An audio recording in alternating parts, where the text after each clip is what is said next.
those hands and lights can't stop me. I just hold on for dear life. Yeah, I can't give up this feeling that I get when looking down from this high. When I'm with you, when I'm with you, I'm with you,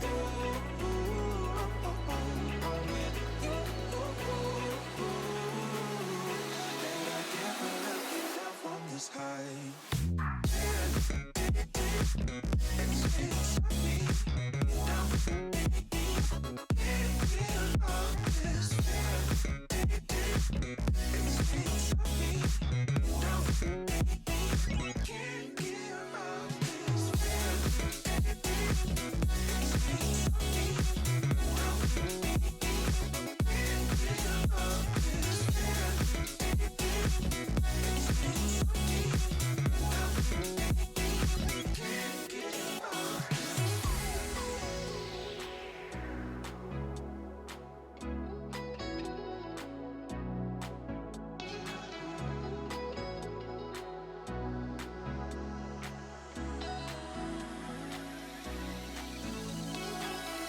Cause those hands and lights can't stop me. I'll just hold on for dear life. Yeah, I can't give up this feeling that I get when looking down from the sky. When I'm with you, when I'm with you,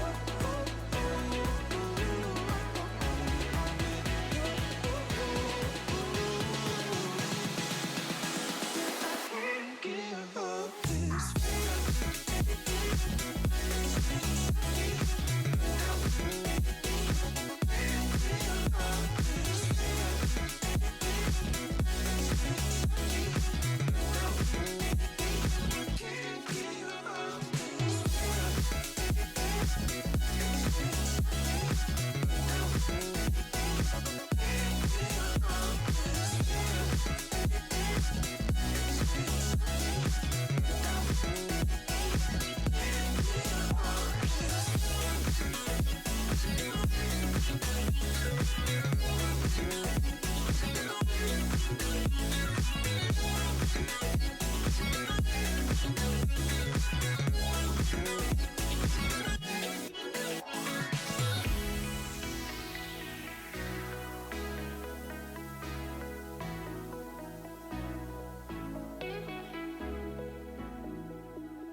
Just like the street lights lit this town. Welcome, everybody, to the DZG stream, where we have week one of the Aegis Guardian League play-ins, where we have Clown Gaming Aristocrats taking on our very own DZG Arcadia. My name is Zymphonic, and joining me tonight is Morpheus. Morpheus, how you doing, man? Good, good. Happy Friday, everyone. It's the time for the bloody weekend. Let's get this weekend started off with some banger of a series. Absolutely, and a banger it is, as we already got into draft. We got Tryndamere, Echo, and Thresh banned out against DZG, and we have Leona, Kindred, and a Jinx, of course, paying the Jinx tax. Gotta do that, and CGA not quick, or pretty quick to lock in that Lux here for pick one. I'm assuming this is going to go Lux Caitlyn, which is quite interesting because the wave clear on Caitlyn got giga nerfed. If they end up going through with this, then Clown Gaming has to be the ones to say, hey, they have to look for a lane to absolutely smash. So I'd imagine jungle pressure down here quite early would be quite heavy as well. Curious to see what Arcadia picks up into it, though, knowing that it probably will be a Caitlyn Lux bot lane. Do they want to go something aggro themselves, such as the Lucian army? Or do we want to pick up a hyper carrier like the Zeri, which is still up? Seraphine, never mind! Both guesses were wrong today. Seraphine Jarvan, quick lock in there for DZG Arcadia. They are definitely looking for something different. A lot of power picks actually just left open for some interesting picks. No Hecarim pick, no Zeri pick, like you said.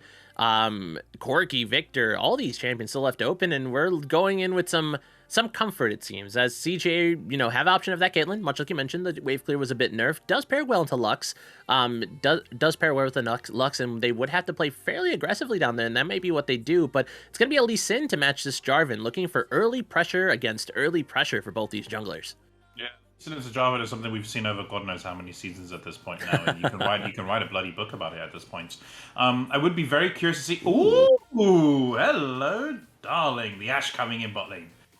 Yeah, Ashe, definitely an interesting pick. Definitely a potential takeaway if they want to take it away from DZG here. Ashe Lux, not your traditional pairing, but a very impressive lane nonetheless. A lot of CC, a lot of pick potential, especially later on with the Enchanted Crystal Arrow. A lot of burst as well when you pair it with the Lee Sin and the Lux. So it's definitely something that DZG are going to have to be careful with, and we're going to have to see what they look to take here. AD carry still open. They could take a mid lane pick here and look to ban out things like the...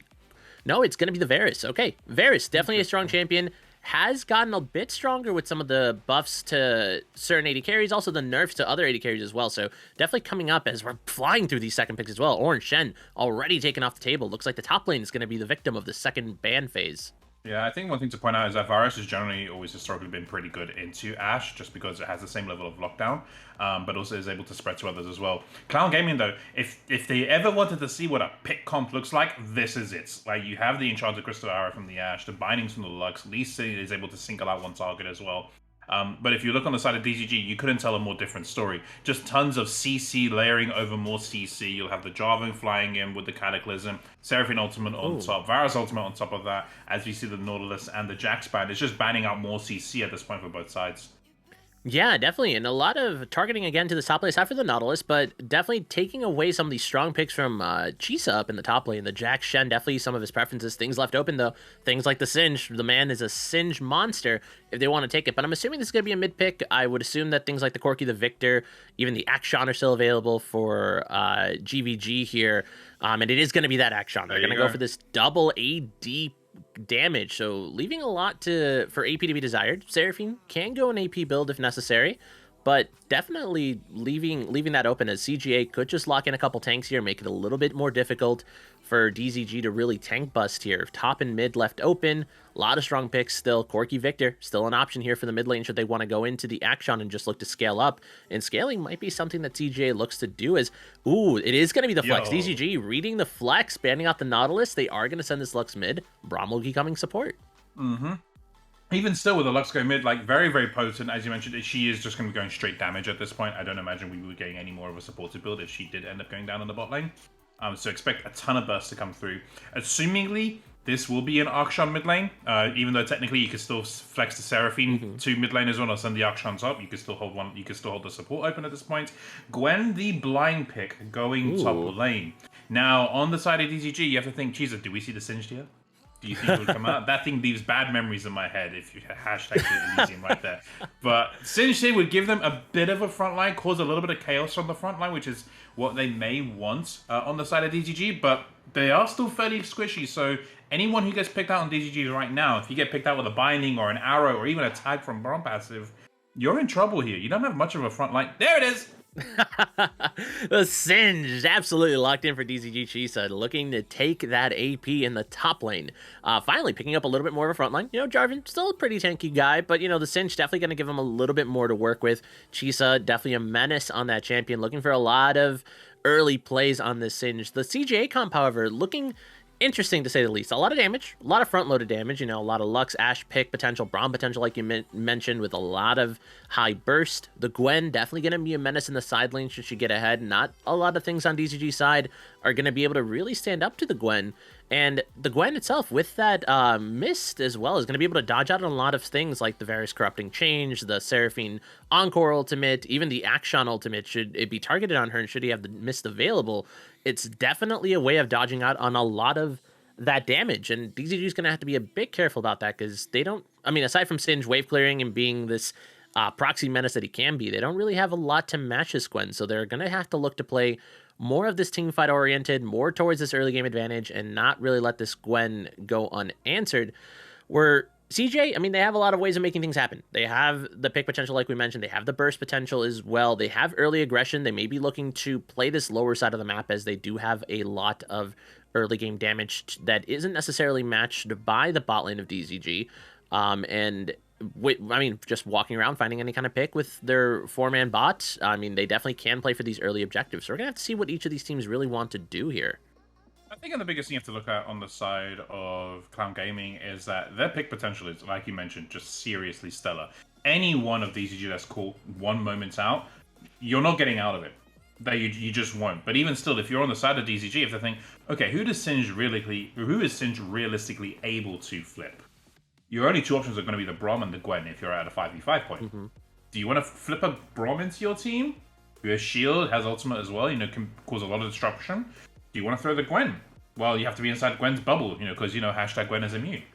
Who do you end up throwing at this point? Or do you just end up saying, I'm just going to run through everyone who's caused as much disruption as possible, just trying to scatter the team as best you can, which will then allow DZG to layer this immaculate CC that they have from Jarvan, from Seraphine, and from Varus as well.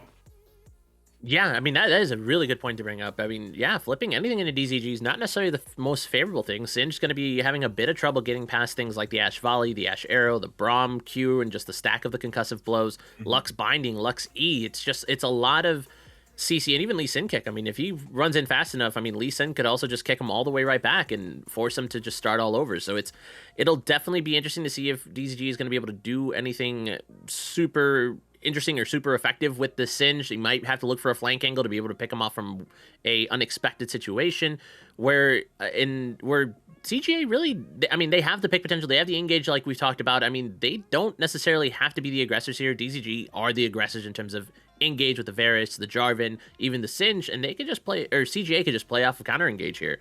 They can just try to survive the initial engage. If they can burn any big ultimates against DZG, if Seraphine or Varus ulti whiff or just don't do enough to kind of initiate the fight, then CGA are going to be able to have a lot of these re-engage tools, and they have a lot of things to also buy enough time to create the re-engage. So DZG will have to be a little bit more careful, and something to also keep in mind, Braum picking a Seraphine, right? If you're throwing that Seraphine ulti without the Braum shield being down, then it always is going to be a little bit more difficult, as Seraphine ulti can be blocked by the Braum ultimate, or I'm sorry, by the Braum shield. So it's going to be timing. Timing is going to be key here for DZG to not spend a lot of these key ultimates and force themselves into unfavorable situations. Taking a look, I guess, since we have a little bit of time just of matchups in general, I mean, top Singe Gwen, I'm not seeing too much crazy action happening there. If anything, the Singe can look to proxy, look to impact other lanes if necessary. I don't ever think the Singe is going to win a extended trade against the Gwen. Granted, one good flip, one good runaway. Gwen tries to chase in, she's going to get poisoned. You never chase the Singed. Jungle pressure, I mean, it's going to be crucial here. Both of these champions can take advantage of a very quick level 3 camp clear into affecting a lane. So that may be something that we may want to see from both these junglers. Mid lane, Akshan Lux, definitely a interesting matchup here. Akshan has high burst, Lux has high burst. You wait on the Lux binding, Lux misses, Akshan goes in, Lux binding lands, Lux gets a full combo and backs away. Nothing too crazy there. Bot lane, I think, will be really interesting. I think it's like this double poke lane into this high CC lane. I think if Seraphine Varus can just stay at a good range from the Ashe Braum and poke them out, they can really impact the lane. However, Ashe Braum have this oppressive nature to them as well. Just being able to walk up, one good Braum Q is just going to be enough for the Ashe to slow down and proc those concussive blows. And it has a lot of really strong setup early for this Lee Sin, so I wouldn't be surprised if we see this Lee Sin bot lane fairly early.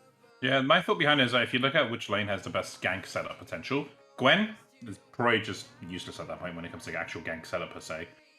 Lux is okay if you're able to land the binding. That's really the hard CC that you really need to hit. The slow from her E is okay, but the binding is really where it allows it to be most effective when it comes to setting up ganks.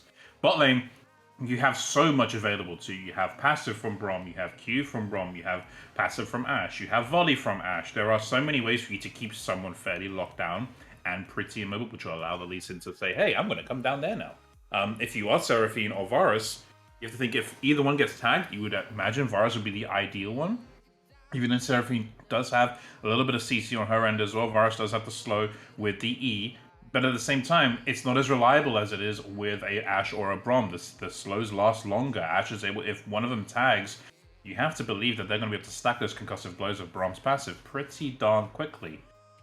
Which is where I think you're right. I would imagine that Lee Sin is going to be bot lane. Now you have to think on the side of DZG, do they say, hey, okay, we're going to assume that this is going to happen? Do they try to match it? Or do they say, hey, you know what, this Lux is fairly immobile, we can probably jump onto her because Luxon has much more mobility. But even top lane Singed, with all due respect, you ain't running away from a Singed. I don't care how strong of a Gwen or how immune you are not running away from him at the end of the day. Jarvan comes in, again, decently good gank setup there as well. I would imagine Cloud Gaming to play through bot. I would imagine DZG to either play through mid or top. Yeah, I mean that is an astute observation. I mean, you're absolutely right. The setup there is a bit flipped for both sides. We might see both junglers look to impact opposite lanes, as maybe counter gang opportunities may not be present, or maybe just a little bit more difficult. Or either side might just be like, hey, you know what? We don't really want to risk this early game too much on these flip ganks or flip counter ganks and potentially put ourselves at a disadvantage. So they might, like you said, go to the lanes that make it a little bit easier. Mid lane might be the place where the junglers may meet. Top and bot might be where they differ, where they might split off in terms of jungle pressure or jungle preference. But with that being said, we have just a bit of ways to go until we can load onto the Rift. But don't go away. We'll be back shortly for game number 1 of Clown Gaming Aristocrats versus DZG Arcadia in week 1 of play-ins for the Aegis Guardian League.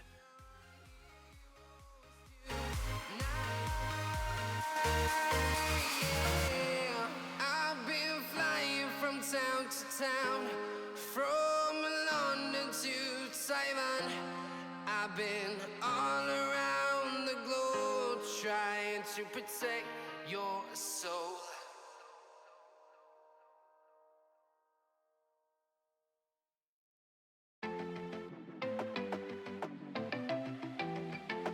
I want you to come over. I wish that you would come and give me something to prove. Won't you pull me closer? I think that I'm obsessed with everything that you do. I'm waiting, trying to be patient. You look like a painting. It's so frustrating. I hate it, yeah. I probably shouldn't say this. I probably should erase it. I probably shouldn't say this. I wanna be with you. If that's the last thing that I could do, I wanna be with you. If that's the last thing that I could do, call me a fan. I'm living, give me your hand. I'm in it, yeah. I wanna be with you. If that's the last thing that I could do.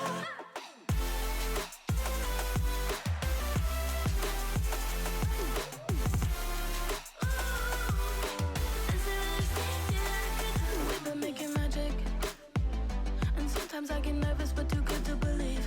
I don't know how it happened, but baby I'm ecstatic that you're sticking with me. I'm waiting, trying to be patient. You look like a painting. It's so frustrating. I hate it, yeah. I probably shouldn't say this. I probably should erase it. I probably shouldn't say this. I wanna be with you. If that's the last thing that I could do, I wanna be with you. If that's the last thing that I could do, call me a fan. I'm living, give me your hand. I'm in it, yeah. I wanna be with you. If that's the last thing that I could do.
Welcome back, everybody, to game number 1 of Clown Gaming Aristocrats versus DZG Arcadia. Both teams looking to pick up this first week play-in win, so that they can keep those play-in dreams alive and get to playoffs. So definitely going to be some hard-fought stuff, as we're already seeing a 5-point start here from DZG, where on the contrary, CGA looking to bait out this level 1 invade and just looking to stack, trying to play extra defensively here against DZG. If they were smart, they would go, Oh, they're doing here it, we but they're go. not smart because they went the wrong way for when it comes to running into that bush, but they don't know. Oh, go for me. Oh, let me see that flash cue. Oh. No commitment from the Brom. Minus 10 points on Clown Gaming.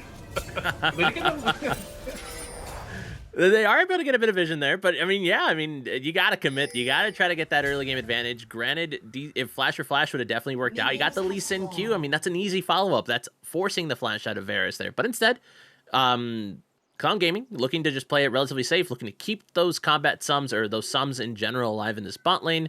And they're going to get that vision. DGG will spot that out on that ward that they had placed as well. Braum throwing out a Q there. Crazy usage of that mana right there. But it looks like both junglers are going to opt to start on this bot side of the map, looking to impact towards this mid to top lane. Both the junglers, like I said, like we mentioned, they both can do a 3-camp clear and impact the lane early. That's what you would expect from these champions that are that impactful early on. However, we'll see what both of them look to do, as a lot of times we end up seeing a lot of these 5 to even 6-camp clears where some of these windows may be missed. But we'll have to see what happens, as we're already seeing a bit of aggression here from both of DZG solo laners as they're looking to zone off their respected laning opponents here, as we're seeing a trade in the mid lane. Akshan looking real good there. Lux definitely not a slouch in that trade department either, though. DZG's ooh, good damage. I was gonna say, he's really trying to run into it. One thing to note is that DZG will get level 2 hit off bot because Gopami was able to hit that ward, which was on the blue buff, as they were clearing up there. So they will hit 2 here first, which is not ideal if you are Ash and Brob, because you want that level 2 pressure with the volley, and then you want to also get the hook shot out ideally if possible as well. Try and scout out where the enemy jungler will be. On this though, we do see both have hit level 2. This lane, probably early on, is going to be a fairly handshake lane until we see this though.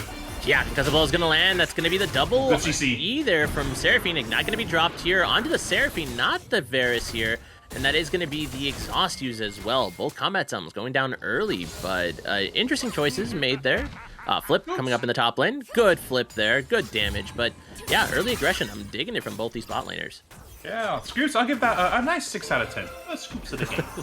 On that. Bot lane, this is what's going to be, is both want to try and make sure he doesn't get anywhere near their towers to give the enemy jungler an opportunity to gank. So they want to try and keep this as neutral as possible, but do expect both to be throwing a fair amount of slows out to try and be able to see, hey, which can get control over the lane. One thing I do want to see on the side of Megatron is, what build do you go with Ashe? There is a couple things that we have seen. There have been people who have gone still the traditional shield bow into Wit's End and then into Rage Blade from there, but we have seen a lot more on the Kraken. Megatron get kind of caught though. No, Big Daddy Brom there. Yeah, Braum definitely taking that shield first or second there, as we're seeing the gank up top. Ty does have access to that. It's going to be the flip. Ooh, miscommunication there. The flag and drag not going to land, as Chisa's going to flip early. But here comes Lee Sin looking for this counter gank. Gwen trying to look juicy here, trying to bait something. Is not going to work out. That is going to be a not less than successful gank. They did get the ghost out of northward here up in the top lane, so worth maybe, I guess. I guess so, but it's only the ghost. Ghost will be up still fairly quickly compared to the 2. Mid lane though.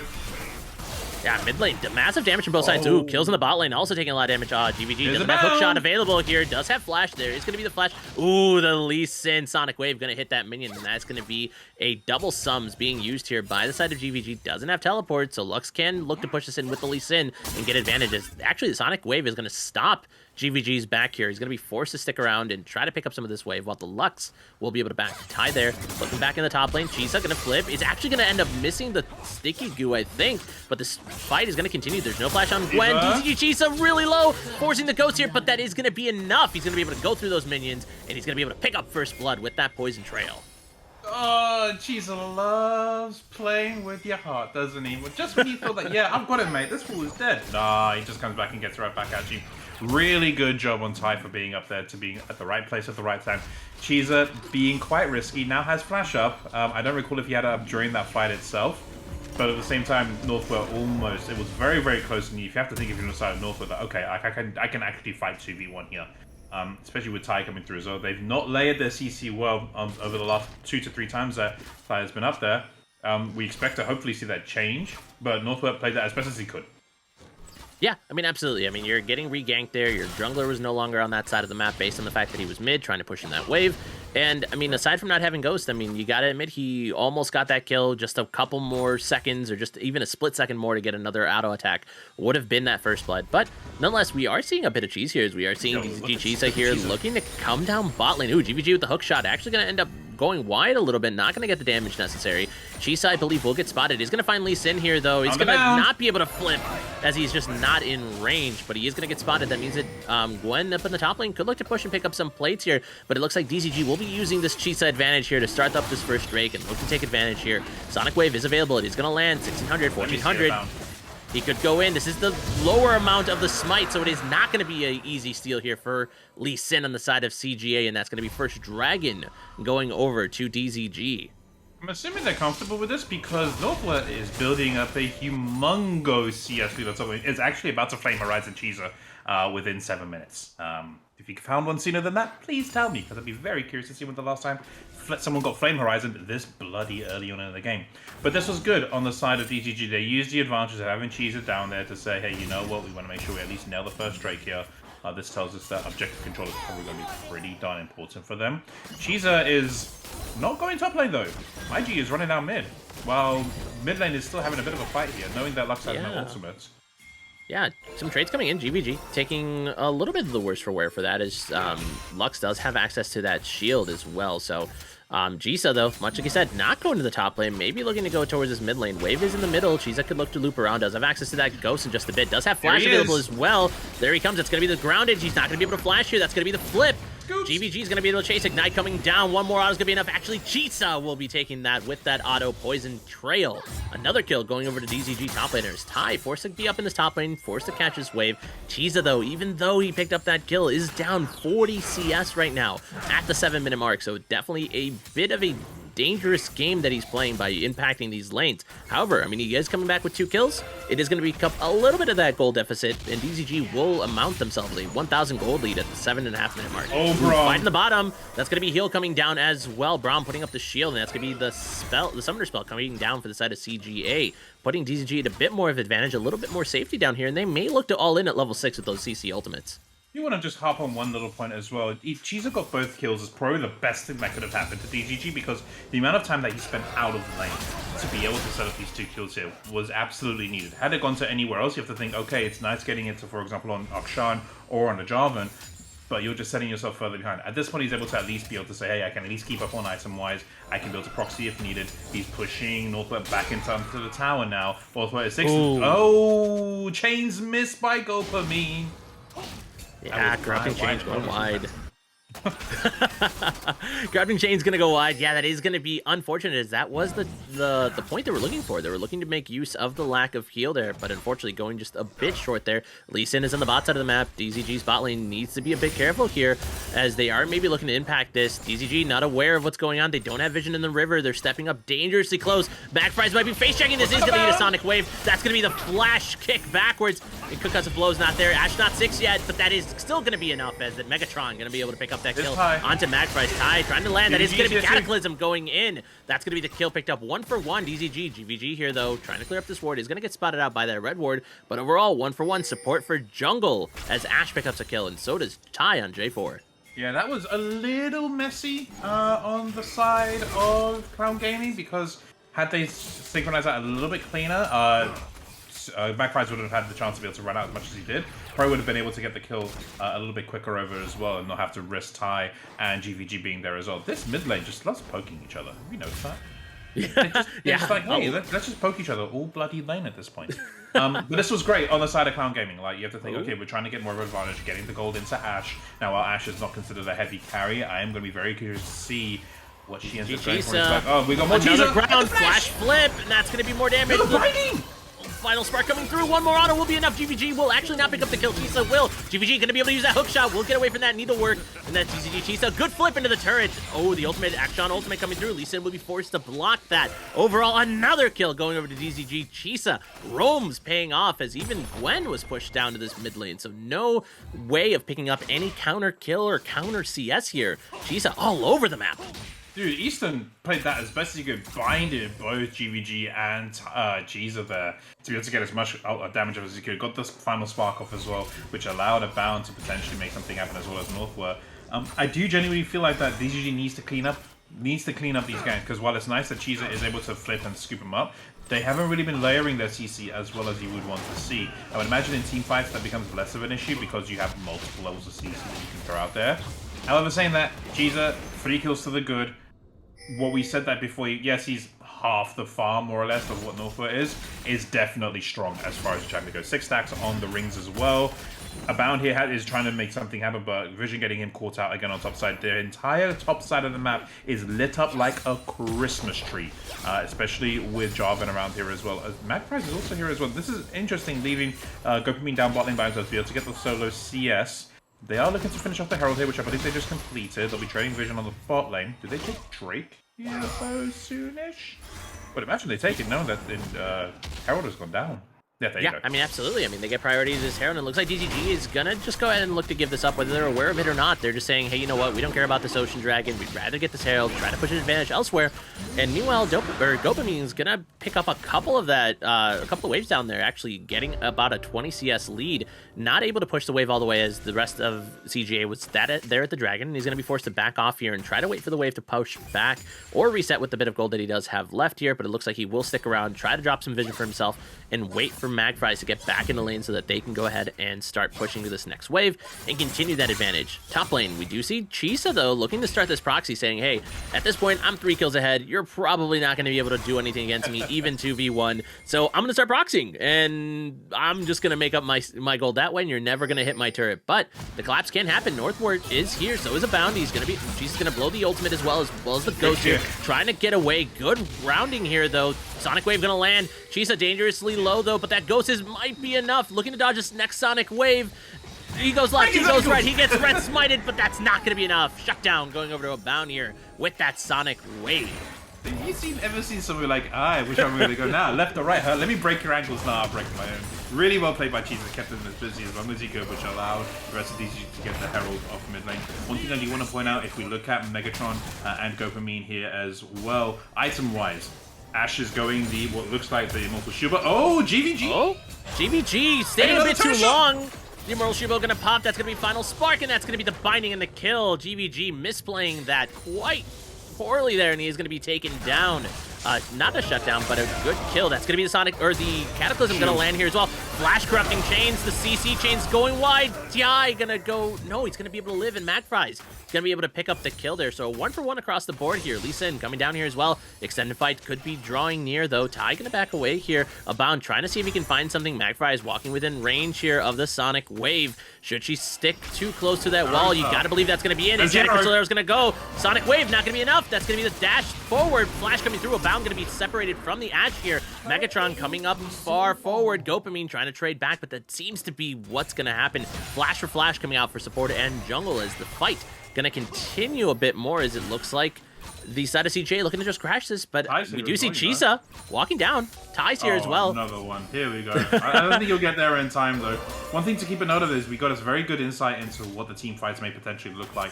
Ty flying in, but then you have the ultimate from Seraphine as well as from Gopamine as well.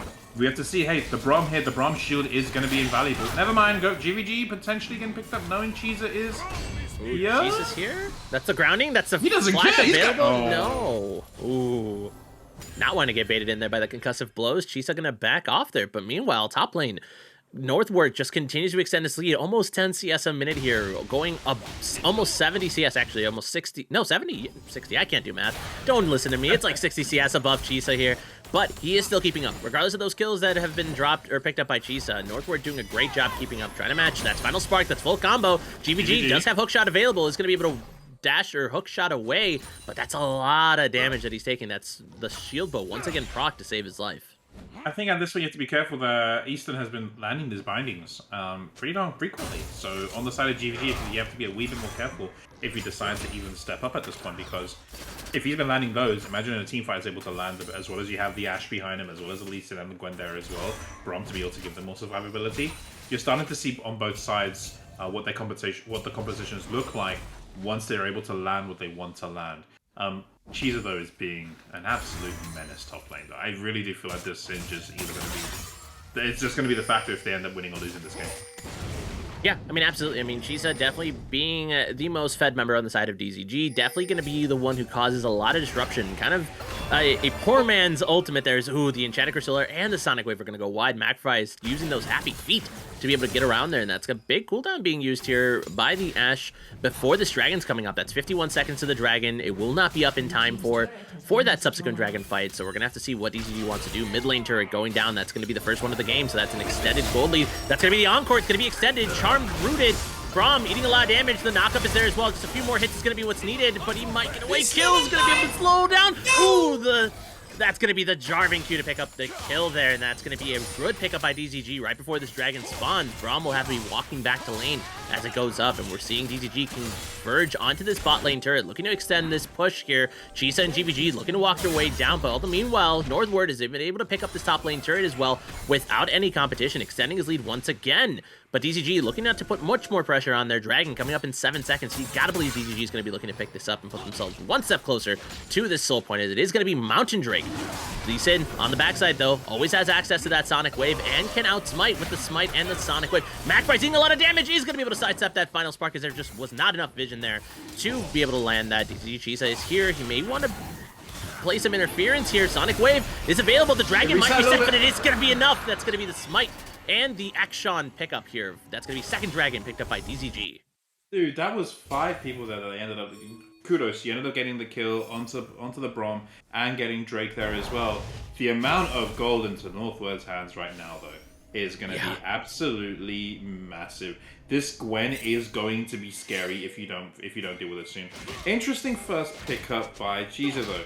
First item, Demonic Embrace. Not something else like a kill tank, is what you would generally think of is when you think of Singe. You say, hey, what can I run at you really, really quick with? I would be very curious to see what the second item will be in Mythic at this point. But even so, saying that, this Gwen is... Never mind, Chisa has a flash. That is going to be a flash flip. Corrupting Chain's going to land. That's Northward, or not Northward, Easton being locked down here. A bound shortly to follow as the kick is going to come out. Good Dragon's Rage going to disengage here, but that's going to be a solid pickup on the side of DZG. Ty maybe looking to re-engage, does have access to that flag and drag, but no, he is going to be called back by his team, as he is actually just going to zone, and they're going to look to take down this mid lane tier 2 turret. Varus, Chisa, and Magpie's here, ready to do what they can. Kills here, though, going to be able to land that concussive blow. Chisa going to take a bit of damage. Minion wave fairly strong, though, and that is going to be the tier 2 turret being taken down here by DZG. Arcadia extending their gold lead to just a little over 3,000 gold. Yeah, that was 2,000 gold. 2,000 gold, yeah. That was actually pretty darn huge. I was expecting Megatron to potentially throw out the Enchanted Crystal because of how far past their tower Cheezer was. Just to be able to say, hey, was also eating tower shots. You thought, hey, maybe potentially you can make something happen out of it. Obviously, it showed that they weren't entirely comfortable in doing so. Second 2 towers mid is huge. They are going to pick up second peril here as well. Now, remember what we said earlier. Northward had a ton of time by himself to say, hey, we can get this Gwen pretty far ahead of CS-wise. Look at that CS level, 173 to 88. Ooh, Enchanted Crusader is going to land. That's going to be full combo on the Magpie's. Magpie's going to go down in an instant. Ty stuck it behind here. Now Smite is going to be able to pick up that Smite as well. He's going to be able to take that Herald, but it will cost him his life. Chisa's looking to run away. Flash Binding coming through, going to go wide. Ty looking to still get away. He is going to be taken down. A shutdown being given over to Gwen. Northward is massive. If he wasn't then, he is now, as that Herald is secure, but at what price is DZG lowering that gold lead to just a little over 700 gold here, and it does give CGA the ability to start pushing for this mid-tier 1 turret and be able to open up the map just a bit more for them. Yeah, I think DZG got a little bit overzealous, that like I said earlier. Cheezer is the one who makes all the big difference here to see if they're going to be able to make it work. However, saying that, Northward on this Gwen, this chick does damage, dude. She hurts. And just wait till she gets into the mid to late game when she's just immune all the bloody time. And having the ganks and having the kill setup to have that she has on her team is going to be pretty difficult for DZG to deal with. Because one thing to remember, that Braum shield beats a lot as far as the ultis that DZG want to throw out goes. It stops the Akshan R, it stops the Varus R, it stops the Seraphine R as well. You do want to try and bet it out somewhere, because if it's not obvious, you think to yourself, well, we've seen that Kills has been able to have the reflexes to set it up exactly when it's needed. This is really turning into a battle of the top laners who can carry a wee bit harder. Northward is already on second item. We're at 20 minutes now to complete the second item here. Whereas this jungler at Bound has just got one and some shoes. Nice shoes, as well as a pickaxe, but that's it. Oh, okay. But yeah, no, you're absolutely right. I mean, Northward is definitely pushing that lead. I mean, sitting at almost, again, close to perfect CS. I mean, definitely 9-ish CS a minute. I mean, he's picking up those 2 items. He's not going to be easy to stop, and I don't think anything on DZG is going to be able to stop them. They're going to have to commit multiple people for him, and that just puts them at a potential disadvantage. Next Dragon, coming up in 1 minute and 15 seconds. DZG already trying to push some vision here, looking to group on this bot side of the map, looking to maybe break down this tier 1 turret to make that approach just a tad bit easier. Ty there, might find a bound here, and Magprise is here as well to continue that CC chain. Action ultimate is there as well, and that's going to be the kill. Ty looking to pick that up with the Cataclysm. Herald is available. They could look to drop it bot lane and look to break down this bot lane tier 1 turret. I don't know if that's going to be the call. Don't know how low that turret is. However, it does not look like CGA are going to be able to do much about it. Tier 1 turret is going to be taken down here. The map opened up just a bit more. Dragon up in 45 seconds. DZG looking to set up all this vision control that they can. Resets might happen if needed, but I don't believe that's going to be it. Megatron going to be waiting there looking for something. Not going to find anything as DZG is smartly backing off here. Ooh, Chisa though might find something that he's looking for. They could look to engage. Chisa going to eat that Frostbite there, and he is going to be tunked just a tad bit. Kills is going to eat a bit of damage here. The double reverb not going to land there as their DZG's continuing the siege of this bot lane. I mean, they already have all the vision in the world, I guess, that they need, but they're looking to just continue this pressure so that they can go for this 3rd dragon, or 4th dragon, and put themselves on soul point. Herald going to be dropped here. This is going to be interesting. Yeah, I think they may just want the charge, and that's it. May not get the charge though. They're not going to get the charge. No, smite. That is smite though. I mean, it is first charge, so second smite is going to come up in the next 10 seconds, but that is going to be Hawkshot coming through. Enough time to be bought here by DZG to be able to try to take up this dragon. It's already being started. It's already likely below half health here, and it is going to be quite the flip here. GBG. Oh, that's going to be in. It's being Enchanted Crystal Arrow going to land on GBG. Final Spark. Dragon going to be taken away here. Encore going to land on 3. DZG is going to get routed here. 3 going down, or 2 going down for DZG just for 1. Chisa, or GBG in there is going to be able to pick up 1. Going to be able to bring back the junglers here, but it may be just a tad bit too late as we are seeing Gopamine getting jumped on. Gwen is massive here. DZG has no hope to deal with this Gwen. Triple kill, quadra kill going over to the Gwen. It's 5-1 and 1. This Gwen is a monster. It was 1-1-1 before that fight started. It's now 5-1-1. Good luck, DZG. That's gonna be a problem and a hard to deal with. Even if you are able to CC her up with, let's say, Cataclysm, do you really want to be inside a Cataclysm with a Gwen? Because I sure as hell don't. This was a massive, massive turn on the side of Clown Gaming. They are now ahead on goal for the first time in the game, about 12 to 1300 at this point. Even though kill score is even, you would definitely have to say that Northwood has been able to swing this entire game over to the side of Cloud Gaming. Yeah, I mean, absolutely. I mean, we saw the setup there. I mean, DZG tried to drop that Herald in the bot lane, tried to get enough vision, but it just did not crash, and it did not buy them the time that they needed. By the time CGA got there, it was a flip. I mean, they had half-health Dragon. We saw Northward and the rest of CGA get in there and allow Abound enough time to set up that Sonic Wave. We saw them go in. We saw a massive Lux final Spark to be able to just set up and start up that chunked-out fight. I think Encore might have gone wide or might have only hit 1 person from the Seraphine, so it went from bad to worse for DZG as they were not able to secure that Dragon. They weren't able to secure more than just a single kill onto kills on that Braum, and I mean, this Gwen just became even more of trouble as she's already going onto that 3rd item. 2 components already set up there, and it's going to be even more difficult for the side of DZG to deal with this Gwen. And like you said, they have no real way of stopping the Gwen from going in. A Cataclysm, sure, you lock her in, but for how long? And if you're stuck in there, you don't want to be stuck in there with the Gwen. The Gwen is going to be perfectly happy stuck in there with you. So it'll just have to be, how can DZG play this? Do they need to give themselves more time to scale? Chisa trying to do what he can against Northward's monster, trying to drop some poison, trying to be like, hey, listen, just don't chase me. We are good. Enchanted Castrello gonna go wide. Sonic Wave gonna go through the flash. Not gonna be enough. Pickaxe is gonna hit 3. That's gonna be the Glacial Fissure as well. That's gonna be Final Spark picking up 1.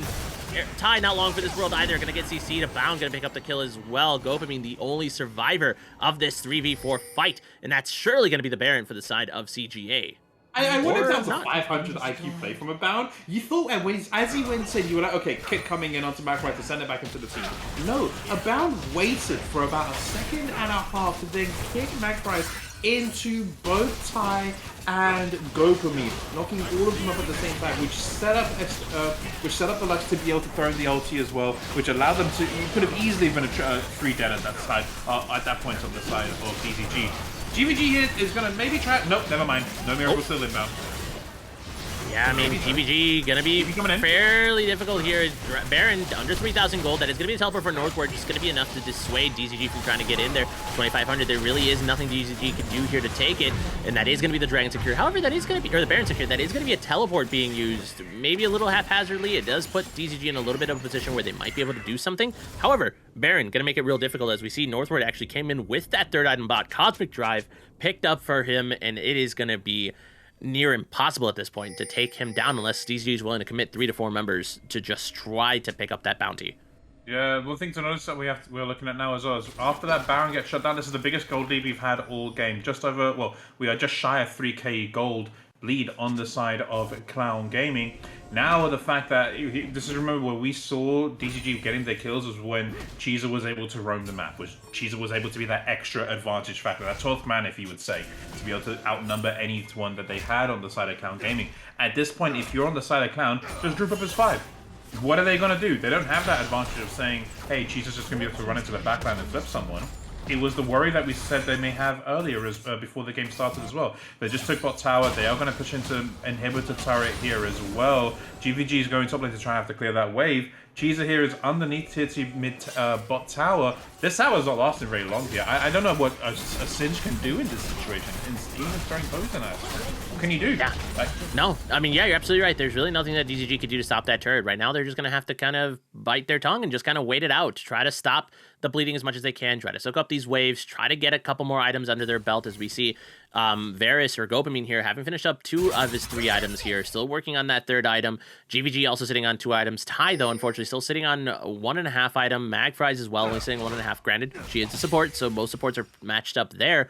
But when you take a look at the carries, the rest of the carries for the side of CGA, it's pretty tough. GVG playing up with fire there here. Go. Chasing down Northward, that is going to be the binding coming through. And Jack Rosillo is still available here. That is going to be the Predator being used as well. No engage from either team as this Dragon's already here. That's going to be CGA's Dragon to take. It does not look like DZG is going to be able to really do much here. They're opting to push for this mid lane, but that's a little bit too late.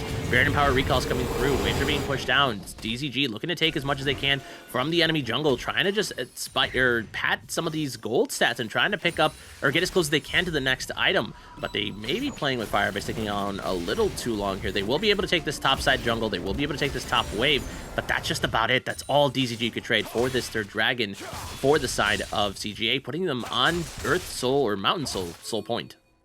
You wanna, if you're on the side of DZG, you wanna see Northward in a separate lane. I know it kind of goes counterintuitive because you think to yourself, well, just leaving the Gwen to farm at this point, why would you do that?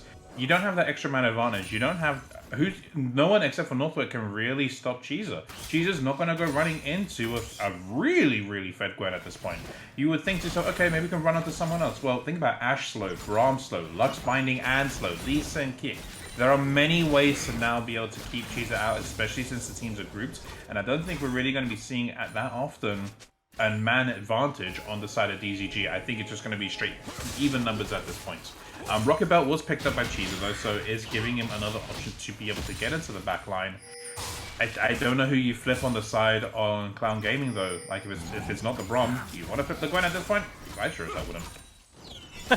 Yeah, I mean, if you're Cinch here, you have very poor choices left to find a flip. We talked about it before. You don't want to flip Lee Sin, you don't want to flip Braum, and will you even get past them to be able to flip any of the carries? And even at that point, like things like the Lux, I mean, we've seen her in the thick of it be able to just land that full combo and say, you know, my life for one of yours, if not 2 of yours. So I mean, it is definitely a bit of an issue for DZG right now. The only thing they can do is try to soak up this gold, try to get themselves to a couple more items, and maybe put themselves in a situation where it may be a little bit more even the later this game goes. I mean, I'm not going to say they outscale. I don't think either team really has this outright scaling point, but it is potentially more possible to be able to do something here, as we are seeing GVG pick up that third item, was able to pick up that Rage Blade, so he is going to be attacking rather quickly for the AD carry in the mid lane with the Shield Bowl survivability and the Wit's End to try to soak up some of that magic damage.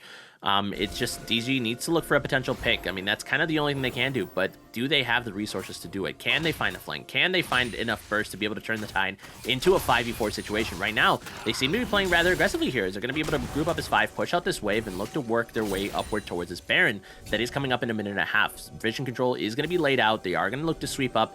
Maybe a little too early, as they're already expending some of these wards and some of these trinkets. And it is CGA's ability to just kind of retake and look to just keep taking this up. Maybe a Death Push could be an option for DZG. They may be looking to do something of that sort to be able to set up an advantage. DZG was looking for that with that stealth option, is not going to find it. But DZG looking to play rather aggressively here with that vision, trying to get as much of a lead or as much of a control to the jungle as they can. That red ward makes me think it might be something cheeky, as you don't necessarily put a red ward in the middle of that, but we'll see what happens as we're actually seeing some recalls coming through and some giveaway of pressures. DZG, I believe, will have to respond to this bot lane. No, it will be canceled.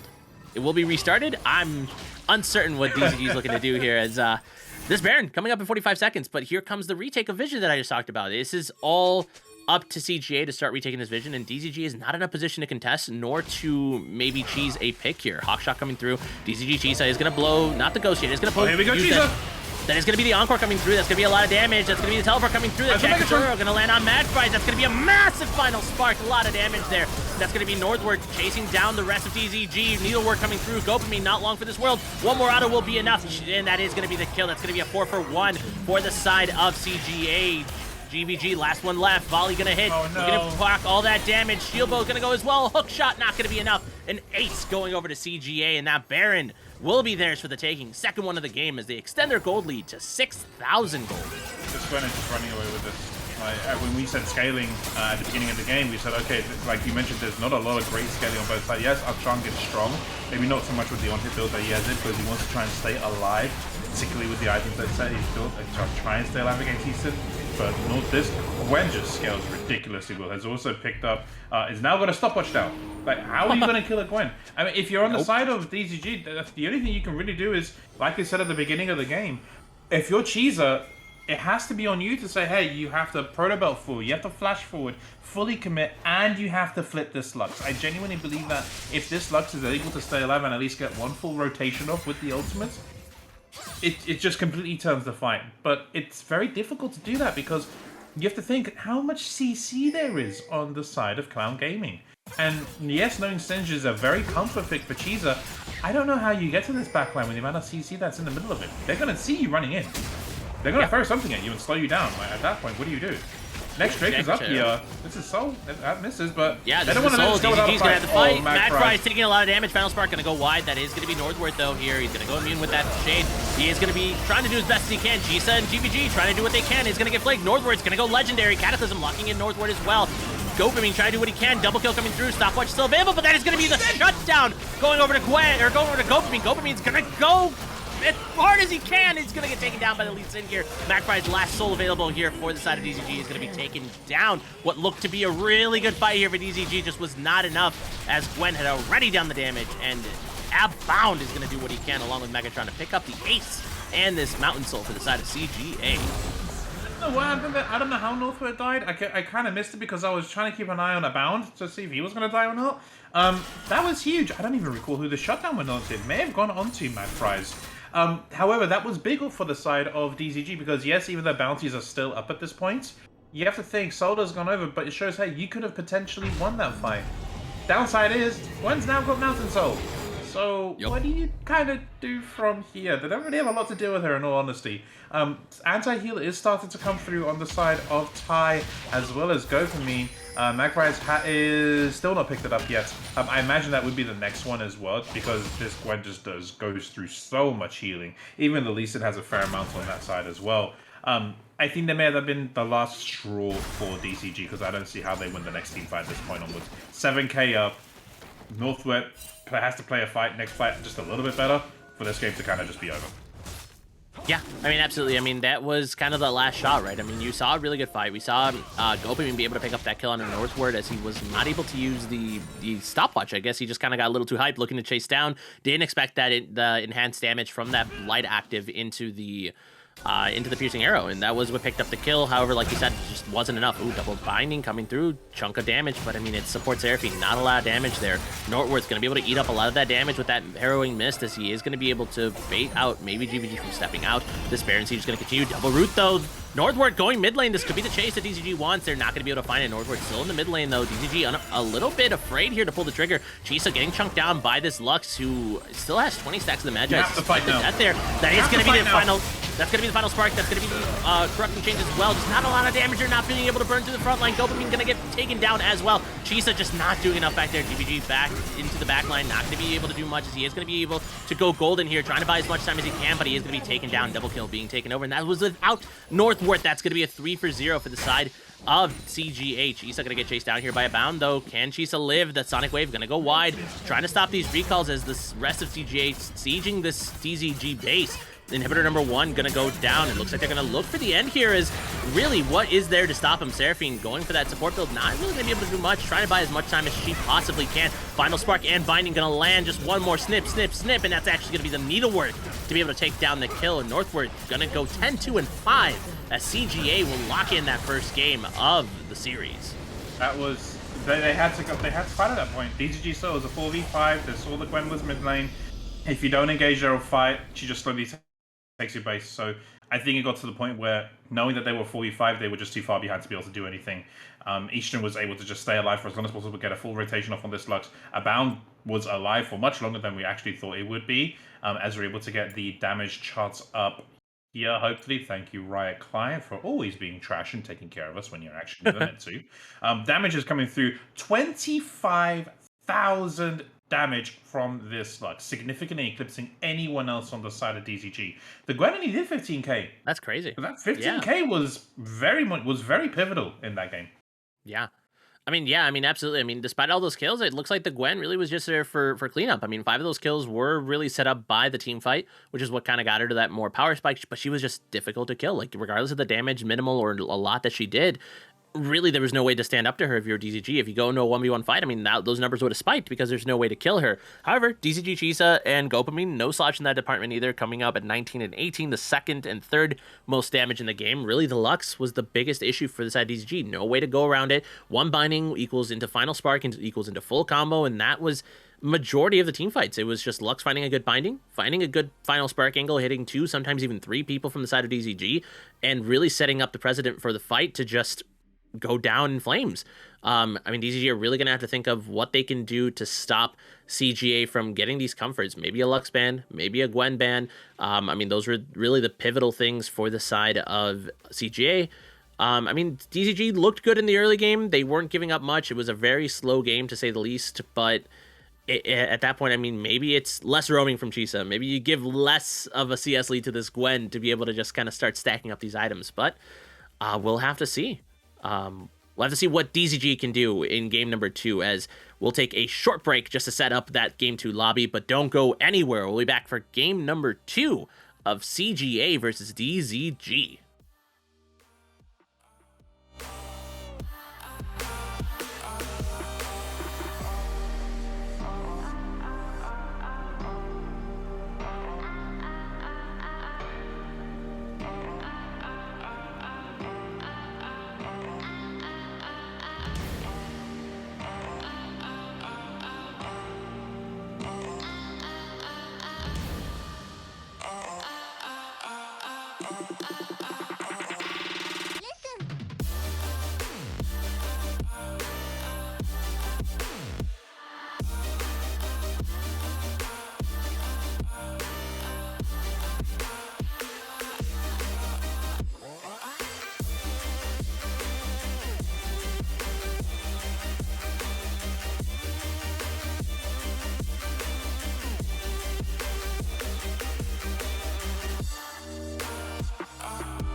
Cause those hands and lights can't stop me.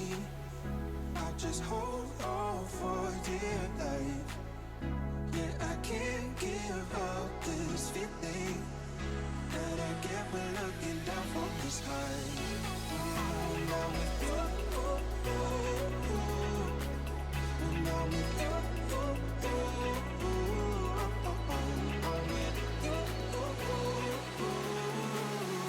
that I get when looking down from the sky. It's me now. Can't give up this feeling. It's me now. Can't give up this feeling. It's me now. Can't give up this feeling. It's me now. Can't give up.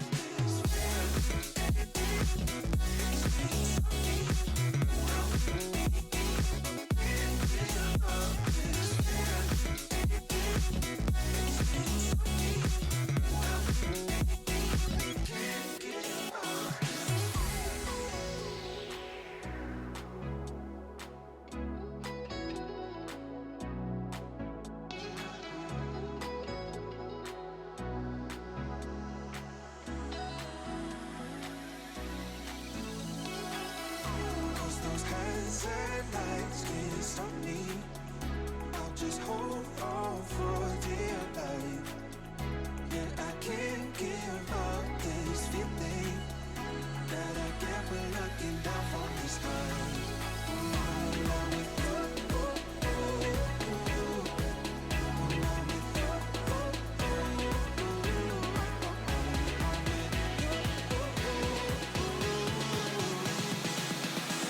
I can't give up this feeling.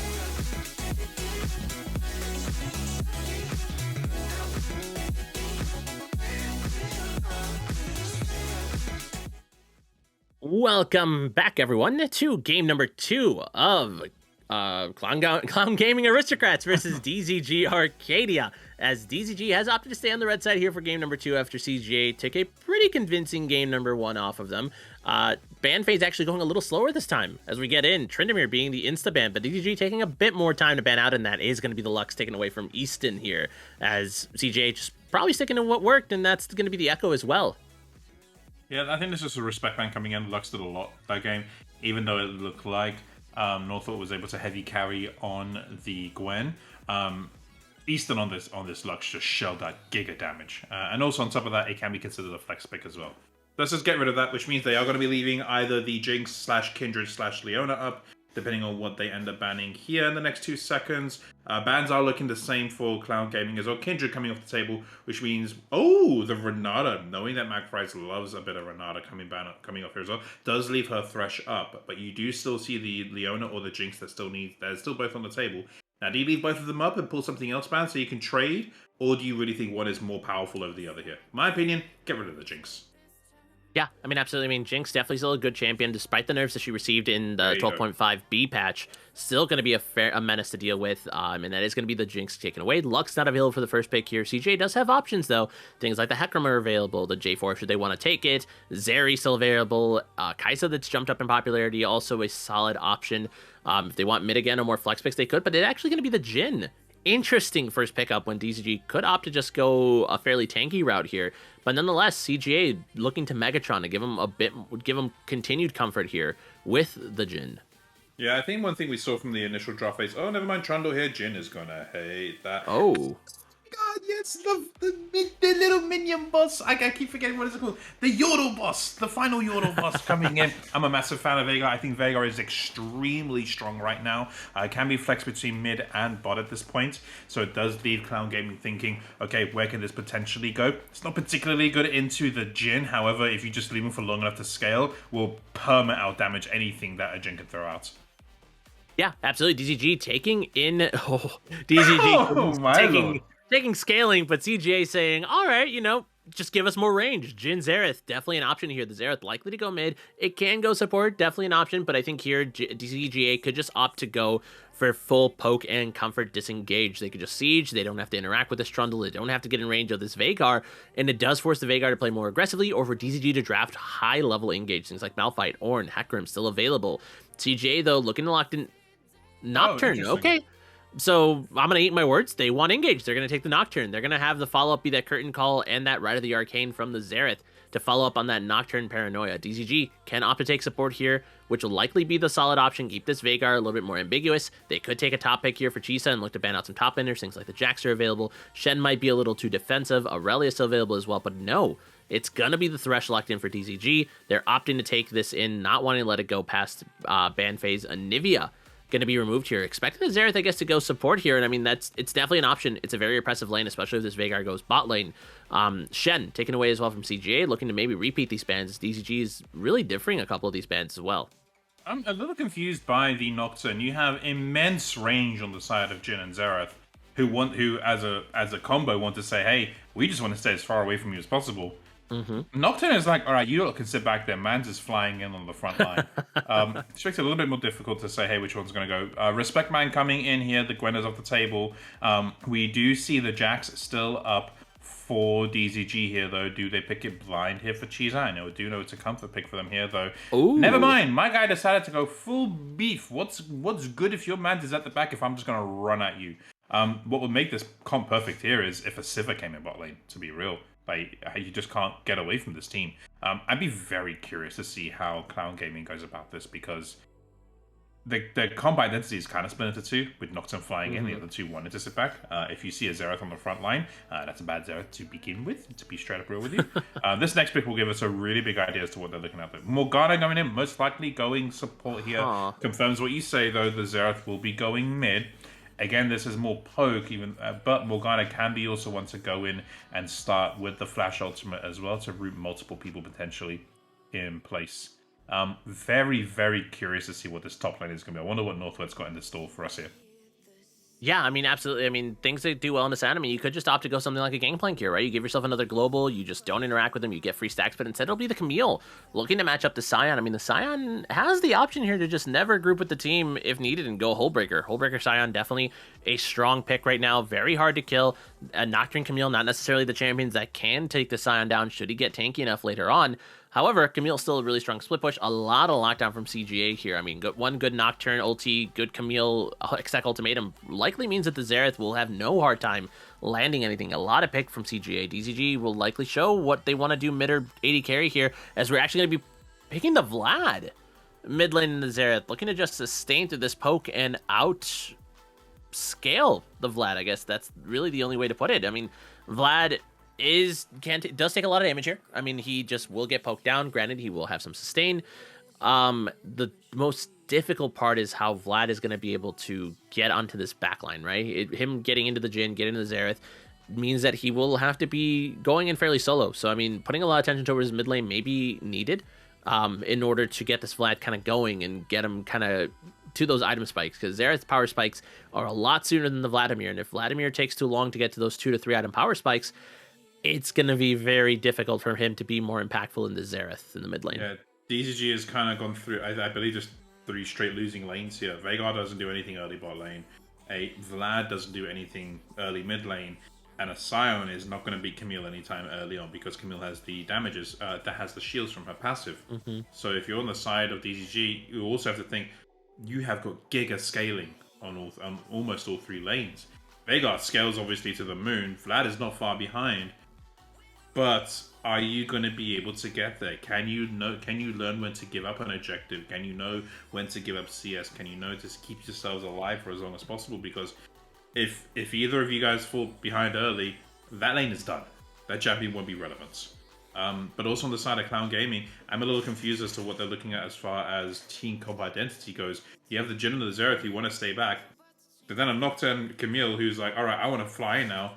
And a Morgana could just say, you know what, I'm going to do either or, depending on what they're going to do. I think it just comes down to skill matchup at this point, as to who we feel like is going to come out on top here. Yeah, agreed. I mean, I think CJ's comp is maybe just a tad bit easier to play around. Just aside from the fact that obviously we have the Nocturne. I mean, I think they're gonna have to play around Vision. They're gonna be able to. They're gonna have to find flank angles for this Camille to be able to get in. Once a Camille, Nocturne ulti comes in, maybe teleport comes through. Camille is able to get into that fight and come in from an unseen flank and be able to go in with the Nocturne while Xerath and Jhin just poke down. Morgana looking to peel. While DZG, like you said, they've drafted losing lanes just all around. I mean, especially specifically in the early game, they have a lot of scaling, and I mean an insane amount of scaling. Sion, Vladimir, Veigar. Sion becomes unkillable. Veigar and Vlad do an insane amount of damage, but it makes the early game really reliant on DZG either giving up these dragons early or just finding unexpected kills or just completely nullifying the entirety of the game until they get to the point where they are scaled up with three items at this point. CGA has a lot of follow-up for these engages, at least in regards to the range that the Jhin and the Xerath can bring. We might just see Nocturne and Camille stick around to the top side of the map, especially once Nocturne hits 6. It's definitely an option. Nocturne can fly past the Veigar cage, so that is definitely something to keep in mind, is if in the bot lane with all the CC that they do have, if Veigar and Thresh are stepped up, if Morgana can find a binding or Jhin can find a deadly flourish off of the Morgana pool, it may set up for the Nocturne to just fly on in there and try to burst down a target. Top lane, obviously, early, if Nocturne hits 6 and Sion's not doing so hot, it's definitely an option to just lock him down with the Hextech Ultimatum and force him to stay in the fight and look to burn him down. Mid lane will likely be where the Nocturne finds less success, as Vladimir does have access to the pool, so should he hold it until Nocturne ultis, there's no way for the Nocturne to lock onto the Vladimir. So it'll be interesting. DZG gonna have to play it very slow, and CGA have every right to just accelerate the pace of the game and honestly go pretty uncontested with a lot of these neutral objectives early. I think that's the biggest thing you have to think about on the side of Clown Gaming is that, yes, the Nocturne can fly in, but realistically, who are you going to target? If it's not the Veigar, you have no real target to go in. Paranoia is a great disrupting tool to use, but you have to press that advantage early because you're not going in on the Vlad. You sure as hell ain't going in on the Sion, Thresh, or Trundle. Your only option is to go in on the Veigar. So that tells me, okay, are you going to be one that says, we've got a little bit of damage off early, Vlad has blurred the pool, and now I'll be able to fly and be able to potentially get a pick off? Or is the rest of DCG just going to be able to run at you? Because while they do lack any sort of AD, their tankiness is still very, very strong. You still are able to sustain through a lot of what Clown Gaming can potentially throw at you. The longer the fights go on, the more in favor they most likely will be for DZG. The caveat to that is the Camille. Again, going into Northward Sands in the top lane, if it's anything like last game, this will be the deciding factor. Yeah, I mean, absolutely. I mean, Northward has shown that he is a menace up in the top lane. Granted, it will likely not be a roam Sion like we saw with the Singe, so Chisa will likely be up there to mitigate a lot of that acceleration of being able to pick up a CS lead, but if Northward continues to play the way he did and finds those avenues of getting ahead, he will be something that once again will be difficult to stop by DZG because, I mean, Sion, he will be tanky, he'll likely go Hullbreaker, and he'll be able to match a potential blow for blow, but if the Camille gets ahead, I mean, it's difficult to match that true damage, that scaling true damage that she gets from her second part of that precision protocol on that Q. So it'll definitely be a little bit more difficult for DZG. It's once again on Northward to really get ahead, and Chisa to be able to stop that from happening. Where, much like you said, the longer the team fights go, the better for DZG. They are rotation based. They have the Veigar and the Vlad that are just waiting on those abilities to come up so that they can just output as much damage as they can. Nocturne will be a liability for CGA if they don't have enough follow-up or if they don't find the right target or if the Nocturne can't pick up a kill fairly quickly. It just means that he just goes in, flies to his doom, and then the rest of DZG can just continue the fight afterwards. And I mean, CGA just has to look to get ahead. They have all the advantages. They should almost never lose any of these neutral objectives early just based on the fact that they are they are significantly stronger in the early game compared to DZG. But with that all being said, we will be throwing it to a short spectator delay, but don't go away. We'll be back for game number 2 of Clown Gaming Aristocrats versus DZG Arcadia in week 1 of the play-ins for Aegis Guardian League.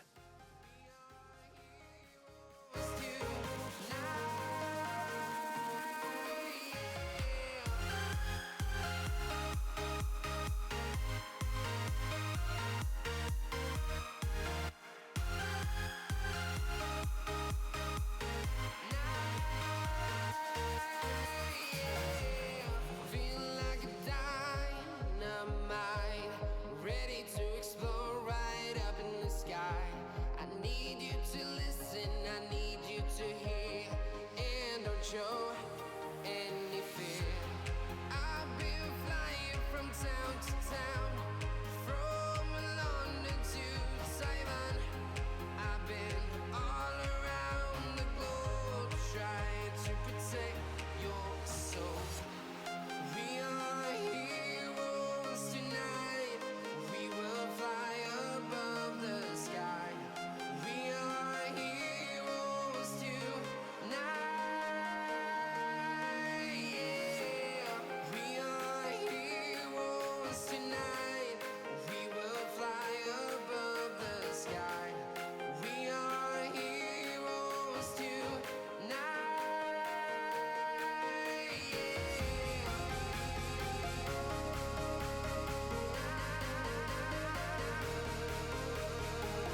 to protect your soul.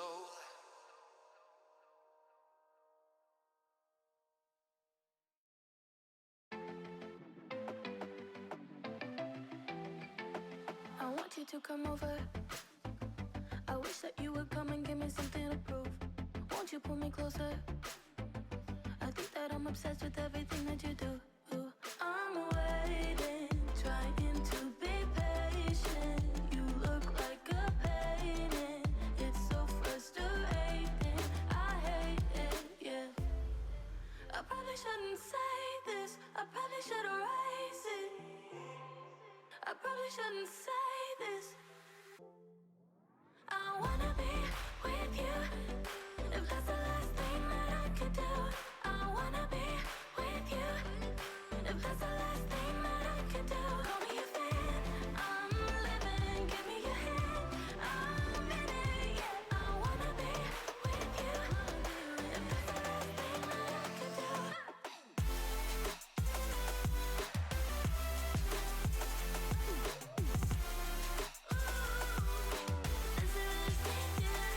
We've been making magic, and sometimes I get nervous, but too good to believe. I don't know how it happened, but baby, I'm ecstatic that you're sticking with me. I'm waiting, trying to be patient. You look like a painting. It's so frustrating. I hate it, yeah. I probably shouldn't say this. I probably should erase it. I probably shouldn't say this. I wanna be with you. If that's the last thing that I could do, I wanna be with you. If that's the last thing that I could do, call me a fan. I'm living, give me your hand. I'm in it, yeah. I wanna be with you. If that's the last thing that I could do. I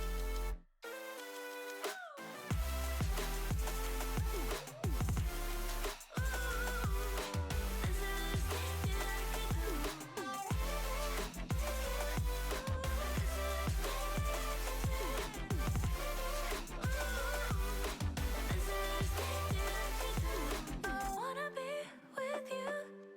If that's the last thing that I could do, I wanna be with you.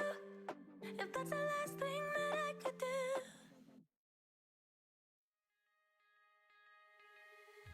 On my mind, succeeding with hope, and you were sure I couldn't agree that we were meant to be.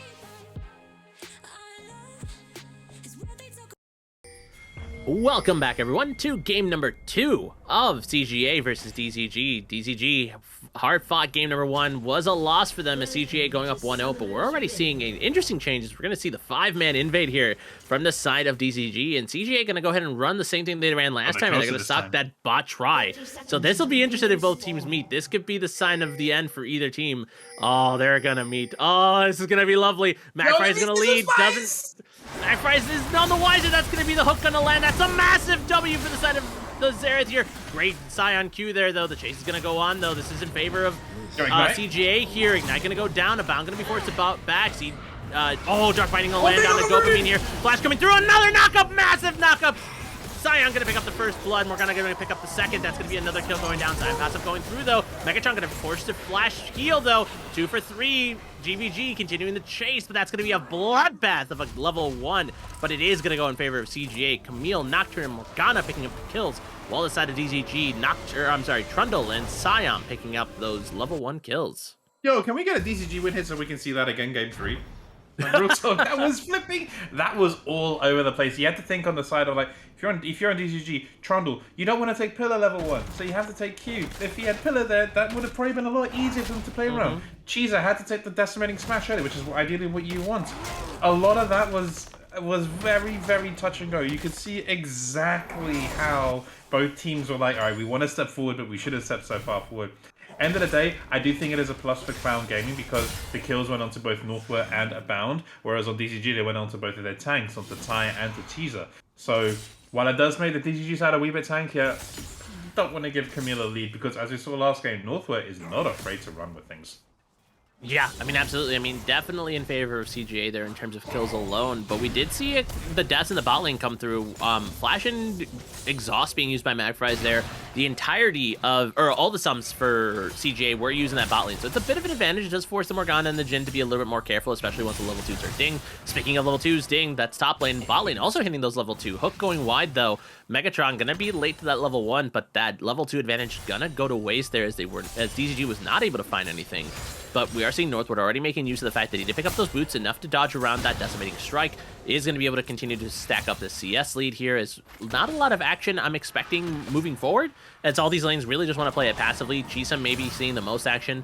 Bot lane may find a stray hook and do a bit of a trade if you're the side of DZG, where Megatron and Physiology are going to be looking for the same thing, and that is going to be the binding going to land onto Gopamine, Deadly Flourish, as well as he will take a chunk of damage there, and that's exactly how they want to play this. Hook going wide as well once again. But I mean, fairly good stuff here by the side of CGA, playing exactly like they need to. Hold that thought though. Level 3 gank. That's going to be the flash though, but the pillar is going to be held expertly here. Easton going to be in a bit of trouble here. That's going to be the W coming through, but will it be enough? Arcana Pulse is going to come through. Ty eating a lot of damage there, and DZG will not be able to pick up that kill despite of that early flash, but a really good gank here by Ty.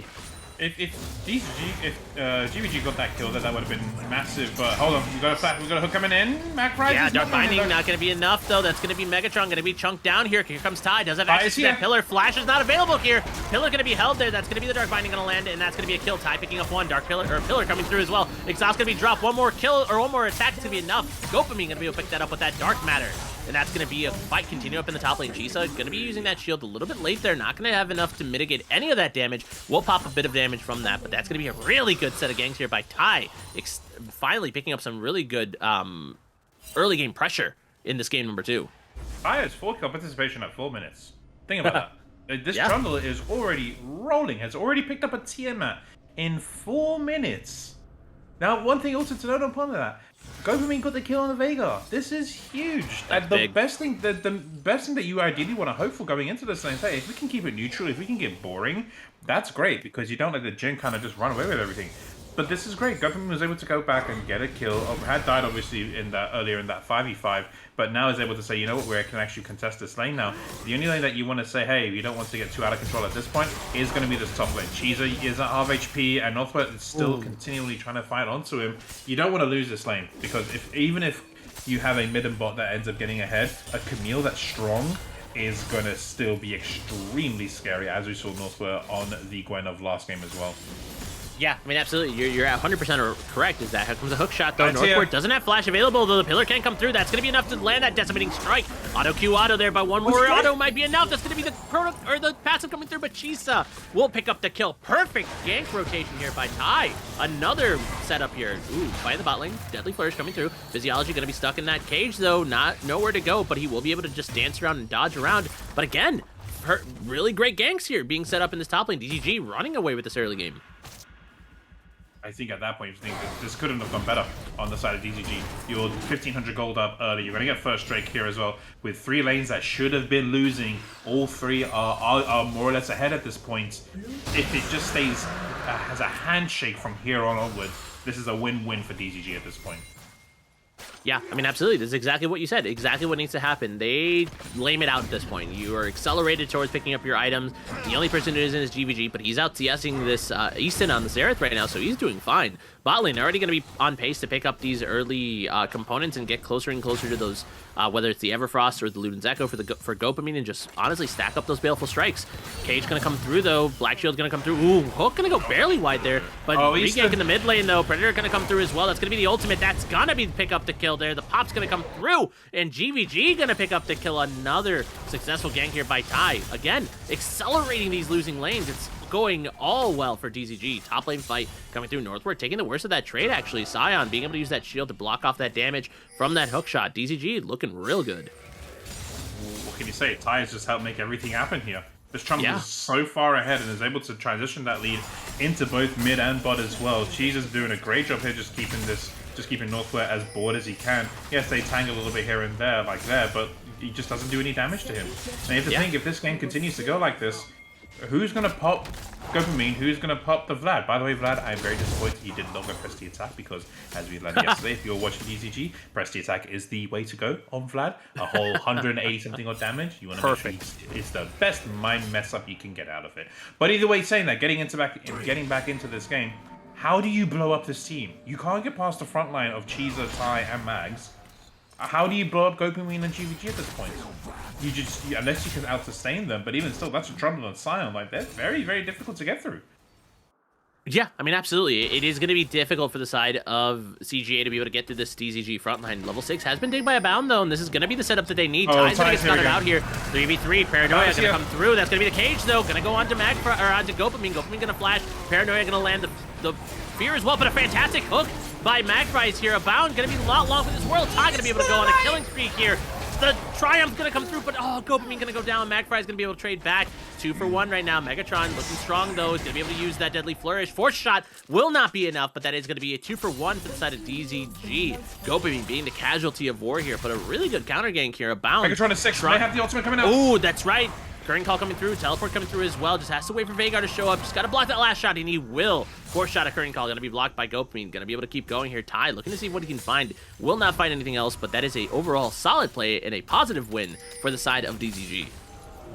That was the one thing we were waiting on, how close was Megatron waiting to hit 6. What is this? GVG is down here! GVG going to be able to drop the ultimate here. Does have pool available should he wish to use it. Is going to use it here. Going to drop the aggro. Deadly Flourish going to come through. Red Arcane going to be there as well. GVG trying to dodge, playing Happy Feet. Will not be able to get picked up here. Last shot. Xerath actually missing that last shot. Not able to get the 4th since the 3rd did not hit. And that will be some crazy of a fight down there in an unexpected roam by GVG, and a good response there by Easton. No kills going through for either side.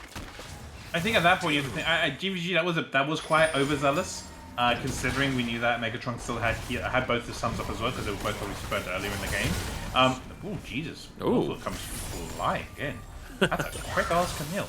But even at that point, you want to try and say, hey, can we potentially push this Jhin further behind? Because yes, Gopamine's got a decent lead, but this Jhin isn't exactly out of the game just yet. It's the only champion where you feel like, hey, is still potentially relevant at this point. But even saying that, like, you had to suspect that the team was going to be up and on its way. Hindsight is 2020 at this point, though. No love, no loss. GVG didn't die. Was close to it, but I think they're just trying to give us a show at this point. Yeah, I mean, absolutely. DZG is definitely feeling themselves right now. They're definitely going for these aggressive plays. They're flying high off of the momentum of being able to pick up those 6 kills after the messy level 1, and they're just looking to continue to extend that lead, which is why we may be seeing them playing a little bit more loosey-goosey, as our friend Kappa Crusader would say. And I mean, DZG looking to continue this lead right now. I mean, Ty is soloing this Herald right now. He's looking to pick this up under the noses of CGA. GVG taking a bit of poke here, does have access to those heals should he want them. He's trying to heal, he's trying to clear as best as he can, but he's eating a lot of poke. A lot of Arcana Pulses are landing here by Easton. Top side, we're seeing Chisa once again doing a lot of damage. Is going to eat again that hookshot damage with that shield, and that will be the Herald picked up by the side of DZG. Dragon coming up in 25 seconds. You got to believe this may be something that they use this Herald by that mean to be able to pick up this next Dragon. However, should they want to give it up, I mean, that's what their comp does. They don't have to contest these Dragons. They can opt to just stay strong. Ooh, the ultimate coming through. The Decimating Strike will get canceled. But that is going to be the pillar coming through. Ty will not be able to drop this Herald right away. We'll have to wait those few couple seconds to be able to drop it. We'll see if he does or not. He's looking away for clears. Yes, that is going to be the Herald being dropped here. Chisa taking a lot of damage. Northward might get dope here. He does have access to the Hextech Ultimatum should he want to use it. Chisa going to be able to walk away here. Going to take a couple turret shots there, but that is going to be the Herald coming through. Just a couple more autos will be what's needed to take on this turret. And tier 1 turret, or first turret of the game, will go over to DZG. Trade it over for this second Dragon, which is a Cloud Drake. Not bad to trade. Oh my, oh no. Gopamine going to go over the plant, go over with the plant, but it doesn't look like the rest of CGA want to do anything. What's this? Yeah, Gopamine can't go in. That is actually going to be the spell shield going through. It's going to block out the ultimate there. Dark Matter not going to be enough. That's going to be the curtain call coming through. One more shot will be there. Ooh, Magpie's nearly just barely dodging out of that ultimate there, or that Dark Binding. But unfortunately, Gopamine getting a little overzealous there and not expecting the spell shield to be up cost him his life. DZG trading a kill for honestly no reason. I bet you a whole 10 riot points that at the end of this game, Cheezer and Tyres would have done more damage than GVG and Gopamine at this point. The tanks are being brutal right now in carrying this. Gopamine kind of didn't really need to walk into them. Well, I can understand, hey, you see a Nocturne in the pit on its own, and you have a cage with you as well to keep them there. The fact, if he had not spell shielded that ultimate, okay, that would have been worth. But knowing the spell shield was up there as well, that's what made it difficult. Maybe potentially start off with either a Q or a W next time, just to guarantee the spell shield won't be up. However, saying that, it's not too much love lost on the side of DZG. They are still about just over 3k up here on Cloud Gaming. They're just rolling through the top side. Cheesa and Tai are really just snowballing this lead. What they're going to do at this point is just try and keep all the attention on them, in particular because they've already taken first tower top as well. So which buys time for Dopamine and GVG to be able to scale as well. Mag's doing what Mags can, has bought a stopwatch, I believe has got a stopwatch from the runes, to be able to say, hey, if we need to go in a little bit harder, we can do. But I think right now it's the Cheese and Tai show. Yeah, I mean, I wholeheartedly agree. I mean, we're seeing a lot of action up in this top side of the map. Cheesa definitely a monster right now as we're seeing Northward go back in there. Cheesa doesn't have access to that ultimate in just a few seconds. Second decimating strike going to be there. The ultimate is available now should Cheesa want to continue this chase. XM ultimatum can be used to dodge around it, and he will use it. He will still actually get hit, though. Then that's Northward's flash coming through. Hookshot going to be used as well. Cheesa, a monster right now. Northward just cannot do anything against this beast of a Scion. Yeah, Scion's already at an item and a half, and I would believe Northward by the time... Oh, never Trigger mind. coming through. Megatron gonna get stunned up there. That's gonna be full combo. Ultimate coming through just will not be enough. Heal gonna be used by Megatron to survive here. Taj was no, and Magfries, I'm sorry, we're just not enraged to be able to follow up on that Predator cage. But a really good use of summoners there by Megatron to stay alive. Nocturne is here. He can look for the re-engage. Tai going up top towards his Grom. Might be out of range here should he want to help. Paranoia is available should they want to look to do something bot lane. That amount of time that they're spending down there tells me that that's what they're looking to do. Cheesa just taking this turret for free. Oh, using that screen though to tank the turret, but that's tier 2 turret taken down, and this man doesn't even have Hullbreaker. That's 600 gold. Another 600 gold. It's not even 14 minutes yet. This man's taken 2 towers. He's gonna be damn well close to 2 items at this point. Like, how do you stop this? This game is snowballing out of control. They're now at 4k advantage now. Turret plates have finally gone down. GVG and Gopamir are at a point where they're just like, okay, we could just be boring. That's all they're gonna want to do here. How do you kill Cheesa in time before you even get to the Vlad and the Veigar then at this point? Hook misses, but Abound is here.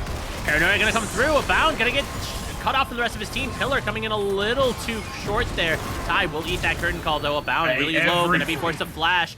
Veigar is there. Dark Binding will land. Tai doesn't have access to that subjugate anymore. Will be taken down by that 4-shot. Hook gonna land there. Cage gonna be dropped as well. Physiology really low. That's gonna be the ultimate coming through. 1-for-1. Gopamine strong enough to be able to use that ultimate to be able to take down Physiology at a little under half health. So that's a 1-for-1 jungle for support. I mean, I guess that's as best as you hope, but that is going to be a shutdown going over to, I believe, the Jhin. I believe Trundle had a shutdown there, and Jhin was able to pick that up. Meanwhile, in the mid lane, that's a lot of damage trade by both mid laners, but one has to stay and one doesn't, and GVG will be able to sustain through that both. We did see a bit of a weakness on the side of DZG. If Tai doesn't have that subjugate available, no matter who he doesn't have it on, he gets very, very squishy. And as you saw there, like, you would think that, granted he has no resistances right now with the exception of the Merc Boots, you would still think it's very difficult to kill a Trundle. But they were able to do so. And as you say, got the goal onto Megatron. So now we have to think, okay, he is most likely going to go Gale Force this game on the side of Jhin. Give him to 3 items and he will still hit like a truck. The only person he's probably going to have trouble killing as far as like actual straight damage goes is going to be Cheesa, because Cheesa, bro, it's 15 minutes and he's already at 2 items. This guy is stacked at this point. This is one thick boy Scion with triple C's. I mean, absolutely. I mean, Cheesa doing his best Northward impression from game number 1. I mean, hitting those 2-hour item power spikes pre-20 minutes. I mean, it's definitely one of those things. These top laners are just kind of going for blow for blow, trading off who is going to be strong and who's going to be the menace here. Dragon coming up. DZG not looking to give this up without a fight here. Teleport going to be blown in the mid lane. Easton's going to be ready to go. Full mana. Not at his first item yet either, having deviated towards those sword boots and that tier. So he actually will not be doing as much damage as he can, as DZG is already on these items. DZG looking to contest this fairly easily. Not looking to do much here. Abound going to look to go in. Does have the Paranoia and the ultimate available. He is going to go in with the spell shield. He's going to get locked down though, and that's going to be the kill going over. Gopamine taking him down. Tai going to be able to secure that dragon. Hextech ultimatum though is going to be there. Going to be able to pick up the Thresh, but he will be taken down. Double kill going over to Gopamine. 2-for-1. Physiology really low. Here comes Cheesa chasing down Megatron. Can ignore those turrets. Pillar going to come through. One more auto will be enough. Tai going to be able to take down Physiology. Cheesa ignoring this turret, saying, this is some laughable damage that you're throwing towards me, and that's going to be a 4-for-1 for the side of DZG as they rotate towards his bot tier 1 turret and mid tier 1 turret. They're going to be able to look to pick both of these up and secure their first dragon of the game. how you expected that fight to go. Easton was throwing out a ton of damage, but it still doesn't have a Mythic open at this point yet. Yep. Everyone on the side of Cloud Gaming is pretty darn far behind, with the only exception being Megatron. And at the point, you have to think, how do you get through this front line? Yes, you were able to kill one person, I believe. I actually don't think anyone died on the side of DZG. MacFry's died. Oh, MacFry's died, yeah. Okay, you can kill the Thresh, big whoop. Aside from that, honestly, what are you gonna do? Cheezer just ran away, just ran at Megatron, and unfortunately, Megatron being the Fed one, the strongest member on the side of Clown Gaming, you can't do anything to him. My guy has an item in a bit. Cheezer is at 2 and will be pushing to 2.5, most likely with the next pack coming up though. MacFry's has got to hook onto Physiology. No, decides otherwise. Oh, GVG looking to go in. Physiology doesn't have flash. Zanya's not available. That's gonna be the kill. Ignite ultimate going through. GVG picking up an easy one, set up by Mags with that hook. I think at that point you have to think this game is it's running away. We're already at 6k up at this point. 6k up, Drakes are all out, and now they're going to start falling into the advantage of DZG. And I genuinely don't think, like, if you look at Abound here, he had to go to the Eclipse. You have to try and one-shot who? Mags and Gokumi are the only two people that you can really one-shot here. Are they going to try and really contest for this? I don't think they can. This is a heavy, heavy gold advantage that they have at 18 minutes. I don't see how they get back into this. I don't either. Rider Arcane gonna come down though. Easton now still not sitting on that item, just not doing a lot of damage. Oh, but here comes Chisa saying, I know exactly where you are. Decimating Strike gonna come through. Ultimate gonna be used here. Gopamine picking up another kill, going on a rampage. That's gonna be the Herald secured as well. DZG extending that gold lead up to a little under 6,000 actually. So keeping it just about the same. They can run it down here. They do have access to that Rift Herald. Paranoia for the side of CGA is available, but really, what do you do? Like you said, who do you go for? CJ or Gopamine does have access to that stopwatch should he want it. That's a lot of damage going to land though. GVG in the bot side, meanwhile, will face off against Northworth. The ultimate will hit. GVG trying to soak up some of this damage, trying to get enough. He's going to get healed up by that ultimate. Shisa is here though. They're collapsing onto Northward. He has really nowhere to go. Hook shot going to miss there, and that's going to be the Hexagon Ultimatum going to be blocked by the pool there. Northworth going to get locked up. He's got nowhere to go here. He's getting run down. GVG, though, playing dangerously close, trying to help with that kill. Hookshot coming through. GVG will go down. Shutdown going to be picked up. Curtain Call going to come through as well. Paranoia going to be there as well. MacFry's going to be the target. Flash coming through. Spell Shield coming through as well. But that's a 1-for-1 for the side of CJ and DZG. CJ, honestly, coming out with the better of that. You got to believe that Northward was going to get taken down regardless. And GVG just flew through close to the sun and paid the price for it. I think, yeah, you have to be happy with that, especially if you're Northward. You're like, hey, I've got 3 down here. Like, what else can we do? They couldn't even take mid-tower on the side of CG just because Gokumi was able to hold it. We got Sidon to go in and Chase with that ultimate flash coming through. Physiology will use that black shield to be able to get away. The soul shackles will come down as well. Ty will be able to use that W to be able to get away there.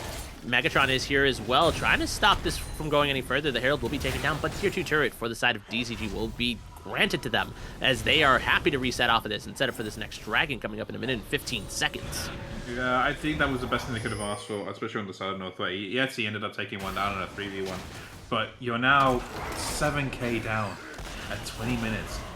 This is gonna be, I don't want to say insurmountable, but I'm a betting man, and if I was you, I would not put a penny on Cloud Gaming this game. Last game, they ran away with it. This game, it's kind of gone the other way. I don't expect DZG to kind of flip this over. As long as we don't see anything silly coming out from them, I do expect this to kind of be a win hit because Vlad and Veigar are getting to the points where they both, well, Veigar has 2 items, and he's got his Zhonya's now. Who does Abound go in on? Who do you fight here? Like, there's no good target here for the Nocturne. Not at all. I mean, Nocturne really is not going to be able to find anything. Even when he jumped down to MacFry's is able to get away. Northward just eating so much damage and not being able to trade anything. Physiology might get caught here. Black Shield will be used to walk out of that cage. Dark Binding will land here onto Gopamine, but there's just not enough follow-up. Dragon coming up in 15 seconds, trying to get this mid lane pressure as well. Dark Matter going to be used to try to clear up that wave. Lantern will be taken, and DZG will start up this dragon on spawn. GVG sitting on the side will get spotted out by hitting that ward. Ooh, Thresh Hook not going to go ahead and hit anything there. Abound will get spotted clearing out that ward. He does have access to Paranoia. TP coming through. Scion looking for that flank. Abound and Physiology will have to back away. Dark Binding will land once again onto MacFry's. Cage Predator coming through. Ooh, Chisa kind of go in. Is maybe going a little bit too far. We'll be able to dodge out. Teleport coming through, though. Northward looking to go in. GVG did not get the memo. Trying to keep fighting here. Trying to stall as long as he can. Does have access to pool. Paranoia going to come through. Abound looking to pick him up as soon as he gets out. Fear is still going to go through. But here comes the rest of DZG. GVG going to go down. Chisa trying to do what he can to create some time and space. Right of the Arcane gonna land, gonna look to pick up as much damage as he can. He's looking to stop that curtain call. He will stop it. Northward going down, gonna be chased down by Tide. Meanwhile, on the other side, Easton's gonna go down as well. Dopamine will go golden. Decimating Strike will land.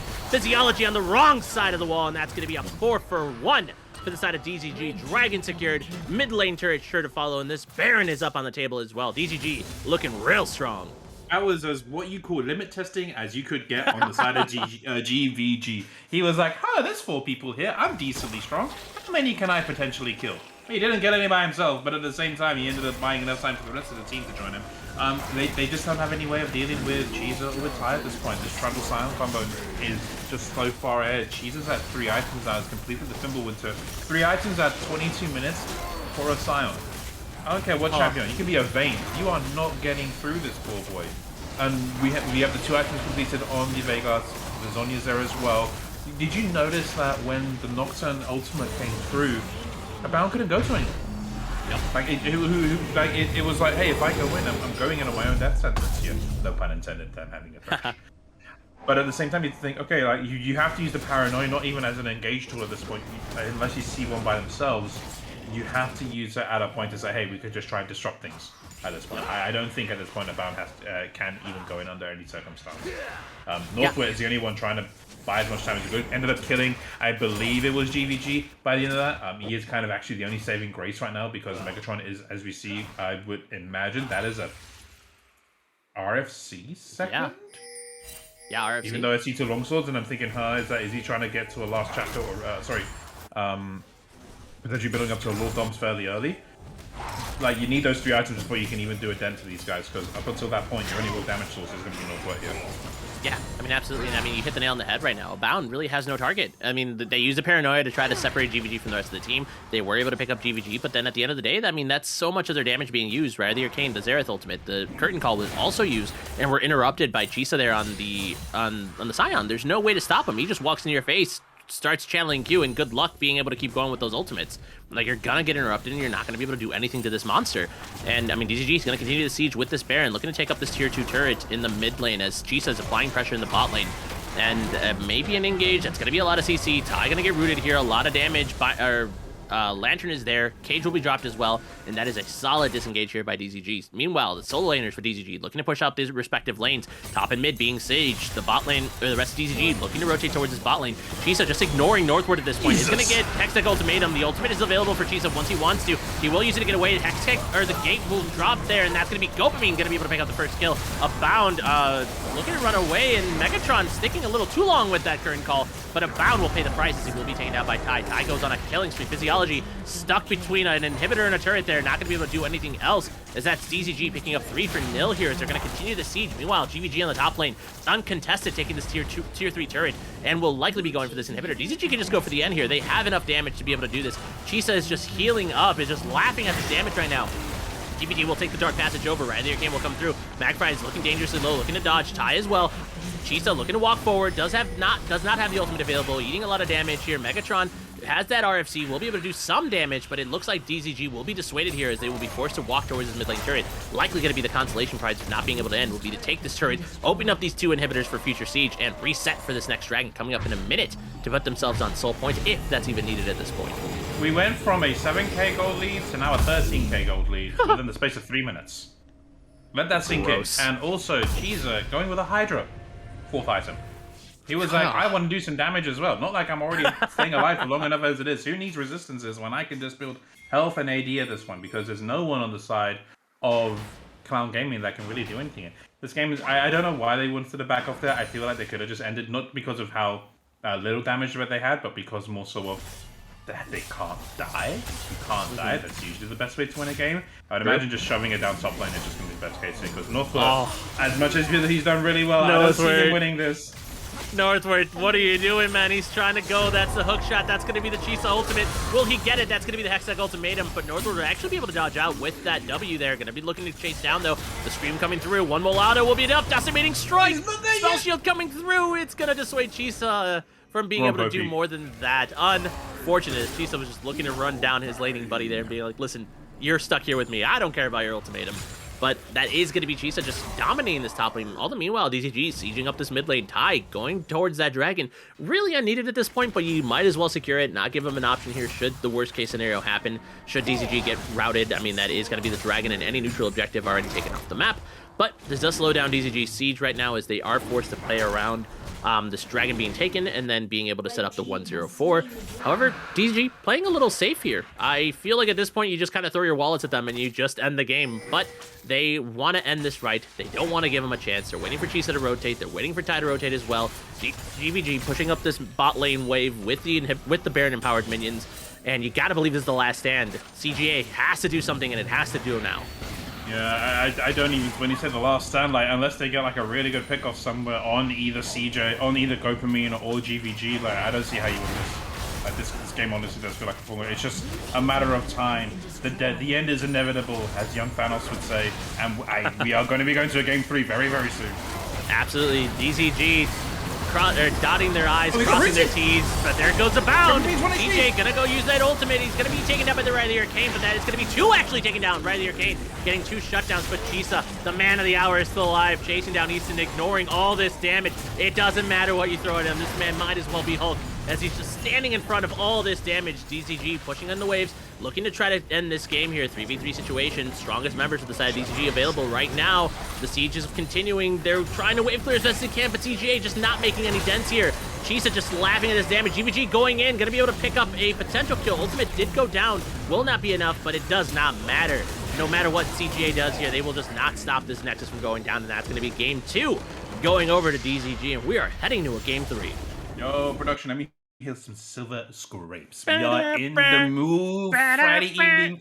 That was a complete 180 flip from what happened game 1. Game 1, it was all top lane. But they let the Gwen get really far ahead. At this point, it kind of had the same thing. Chisa was able to just run with it, and Tai spent a lot of his time top lane trying to keep Chisa ahead, which I think was a smart thing to do, because when you look on the side of Clown Gaming, their strong point seems to be their top laner. So if you're able to at least keep him somewhat even, in this case, pretty handily beat the top laner, okay, then you can get further and further ahead. Hey, look who did the most damage that game. Okay, it was a Xerath, right? You expect a Xerath to do damage. Next, it was Sion, bruv. Like, yup. What does a Sion, how does a Sion do more damage than most of the people on both sides of the team? Great game by DZG, though. I am looking forward for a banger game 3, though. Yeah, I mean, absolutely. I mean, DZG looked real good. They recovered immaculately after that game 1 loss, and I mean, they're looking to clean this up. They're looking to take 2-1, and we're gonna have to see what adjustments CGA can make here. I mean, they got seemingly some comfort. They're looking solid after that level 1 invade, but unfortunately, I mean, DZG just ran away with the game. They got too many leads early on their full scaling comp, and there was just nothing to do nothing to do against them once they got rolling. But with that being said, we are going to be throwing to a quick spectator break, as we will be back for game 3 of the series, as CGA and DZG are both at 1 apiece. We'll see what team can take it in week 1 of the play-ins for Aegis Guardian League. Silver scrapes, baby!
Welcome back, everybody, to game number 3 of DZG Arcadia versus Clown Gaming Aristocrats. What a banger of 2-game series so far, and we're expecting a third one as these bands are flying in fast.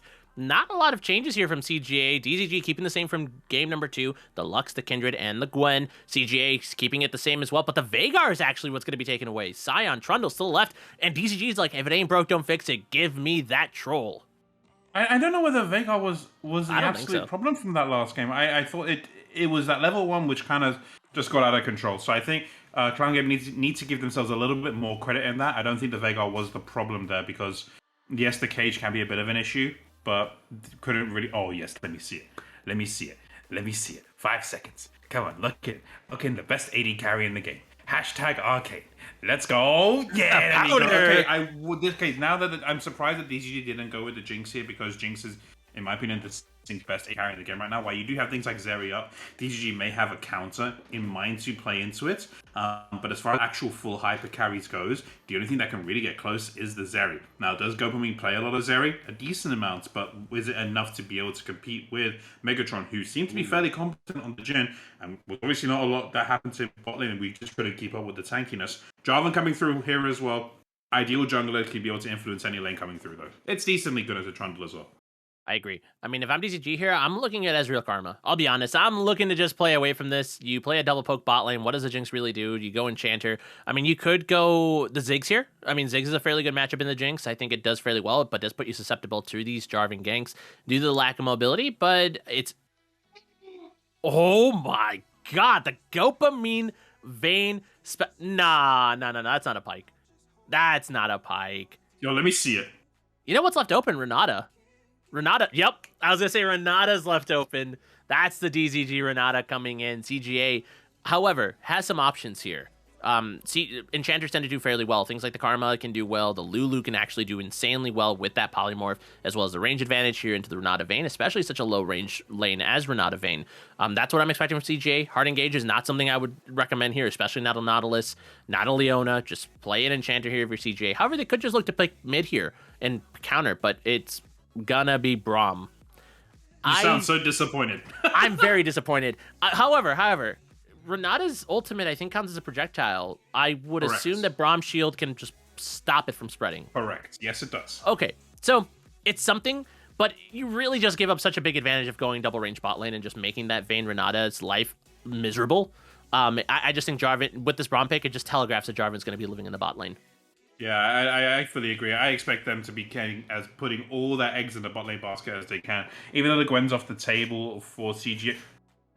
Oh, they are just going full late game at this point. Because if the Jinx and Ziggs get to... I know they have a Vayne. But if Jinx and Ziggs... Words are hard today. Get to that 25-minute mark, it's going to be very difficult to kill them. Yes, you have a Renata, but that ultimate gets blocked off by the Braum wall. I know which one I'd rather have out of two if both abilities are available. Yeah, I mean, absolutely. With the Ziggs pickup, I mean, DZG going to be having to pick into this mid lane blind. Corki's available. That's what I would expect. Akshan? Akshan does do fairly well in the Ziggs, but you're putting yourself in that same situation that we saw DZG put themselves in game 1. Where do you get the AP? Do you really go Singe top again into this? I don't think that's a good option. You're kind of just running it into Jarvan Braum again, Ziggs Satchel, Jinx traps. You can't dodge it all. And you're kind of just putting yourself once again in that situation where do you draft the AP? What AP does Chisa have left in the top lane? Rumble would be nice. Kennen, I guess, not terrible as an option if he does play Kennen. It gives him a lot of really good counter engage. But DGG really limiting themselves on range here, and that's Trundle top Diana jungle. Okay, it's an option. What's the chances of Akshan going top here? I don't think so. I mean, okay. So I mean, the flex is alive. That's a valid point. We haven't seen what top lane is here. I mean, if Trundle matchup is terrible, which there's fairly little that Trundle struggles with up in the top lane. I guess you could put Axe on top if you want to. I think you're putting yourself in a lot of scaling, but I think GP would be really... Oh my god. Where's Shane when you need him? Because Alawi has been locked in here for CGA into this Trundle. If the Action could go top, this is the time to put Action top into the Alawi. However, it does force you into Diana Ziggs mid lane. If the Diana's comfortable, I mean, it's a good matchup for the Ziggs, but Diana can all in, especially with the Trundle, fairly easily. However, I'm expecting this Trundle to go top. I'm expecting it to be the Diana jungle and the Akshan mid. I'm not a huge fan of DZG's draft here right now. It's super short range into very long range, and when you finally do get in, if it's, in a 5v5 situation, you're going into Alawi. You're going into the Braum ultimate. You're giving the Jinx and Ziggs enough time to basically back away from that initial engage and be able to go back and peel back and create enough space. However, Renata does benefit from having both the Ziggs and the Alawi here. Ziggs a little less. Alawi, I mean, is an auto attack based champion. Should the ultimate hit before the W proc happens, and that means Alawi will be Wing and forcing tentacles to hit the enemy team. But this is still weird from DZG. I'm not a huge fan of this draft. However, I mean, we saw what they could do in game number 2, so let's break it down, I guess. Yeah, my thought would be, if I'm trying to say, hey, who goes where, you're either putting the Trundle or the Akshan top. Diana can still technically jungle as well. So if you put, you could put the Diana in jungle, Trundle top, Akshan mid. You could put the Akshan top, Trundle jungle, and Diana mid. There's various ways you can play this out. This DZG comp does seem to be a little bit of, it's almost solo queue-esque as to who's going to say, hey, who can carry harder at this point. I think after the last game, Cheezer and CJ and Gopamine and GVG are all like, hey, even Ty is like, hey, we'll have the potential to carry this game. Why not put us all on something that can potentially carry? If you're on the side of Clown Gaming, it's a much more standard comp, in particular with the Alawi. Northwood had a ton of attention up there. And you never want to fight 2v1 versus an Alawi, because an Alawi thrives when she is down on numbers because of the way her passive and her tentacles work. You want to be at a disadvantage as far as numbers go. You take 2 up there, guess what? The rest of the team can easily take objectives and fights on their end, because the Ziggs and the Ziggs and the Jinx will have plenty of damage to do so. Braum for survivability. Jarvan provides a fair amount of disengage, but also heavy engage as well.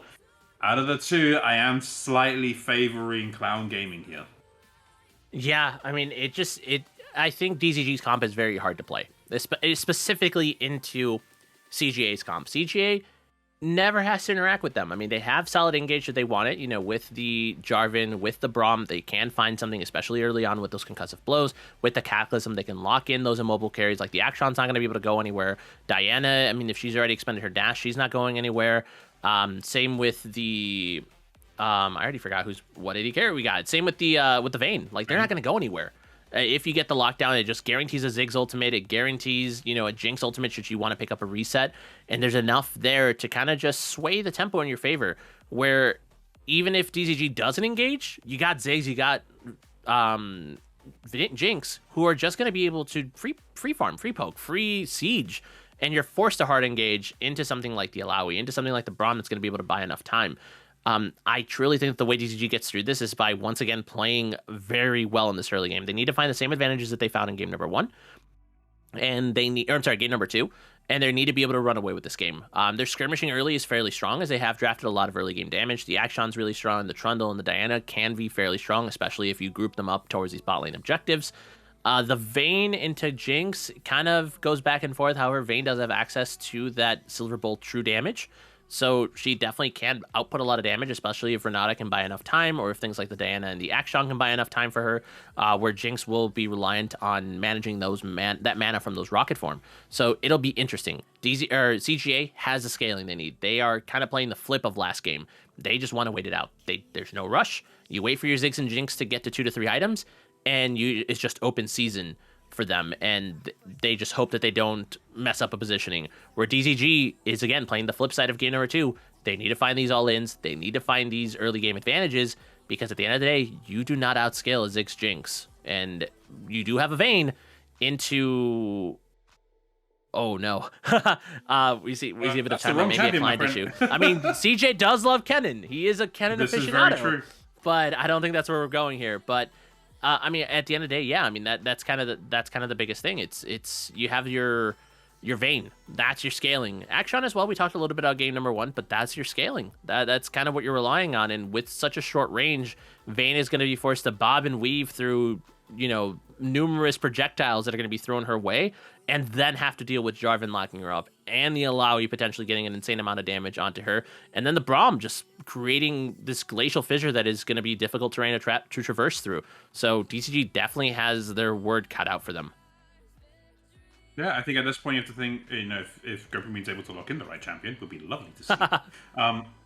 The longer this game goes, even though as convoluted as DZG's comp is, you're not going to like where this goes. Yes, the Vayne has the opportunity to carry games, but I will take a Jinx and a Ziggs over a Vayne in any day. But we are missing out on one thing. One good Renata ult that lands on this Jinx. And this Jinx will shred through their entirety of their own team. So a lot of this is going to come down to Mags to say, hey, are you able to just land that one ult? And you have to time it properly, because if Braum's ward is still up and he hasn't used it, you can't use it. You would imagine he's only going to be saving it for that, because there's nothing else you'd want to use it for. What are you going to use it for? Akshan ulti? No, I'm just going to stand in the way of it. Big whoop. Like, what else could you potentially use it for? Diana engage? Okay, like she has flash to. You can't really do much about it. Even ultimate to be able to put that away. It's going to be on if Mags is able to get this, to get the ultimate out right without Braum blocking it off. Yeah, I wholeheartedly agree with that. I think you're absolutely right. It kind of is the matchup we saw in game number 1, the Seraphine into the Braum.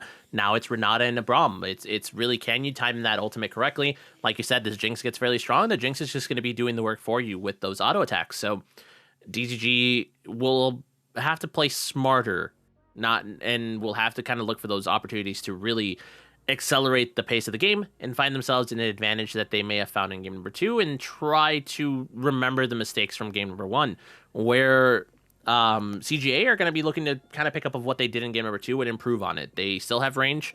They have a little bit more of a cohesive comp, but they have more follow-up available for this J4 as opposed to what they did with the Nocturne, and they have Northward on a very good matchup up there. Given counter pick, they gave him the Alawi, something that can do really well into the Strundle. I'm expecting the Strundle to go Hullbreaker. I did say that last time about the Scion, but I'm expecting the Strundle to go Hullbreaker and be a split push menace. But what better way of answering a split push than Alawi? Someone that just does massive amounts of damage the more you fight into her. So we'll have to see what happens. Yeah, I think at this point, we'll just get into game and we'll go from there, really.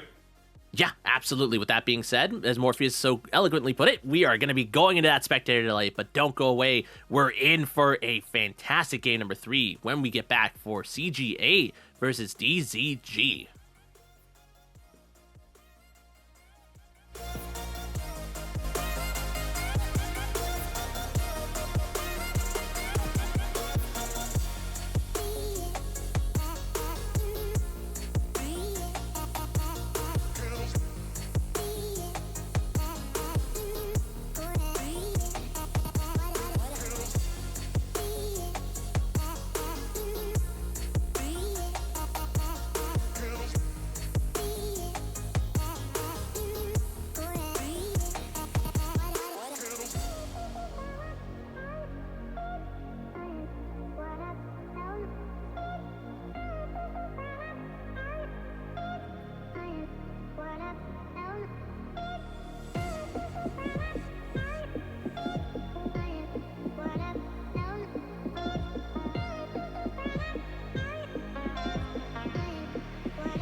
I can see is my own silhouette.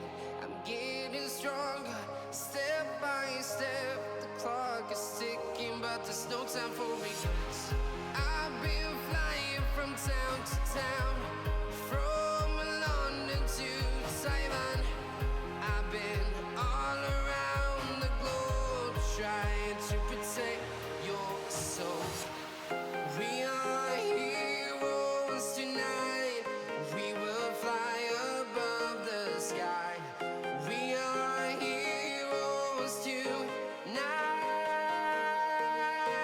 Yeah. We are heroes tonight.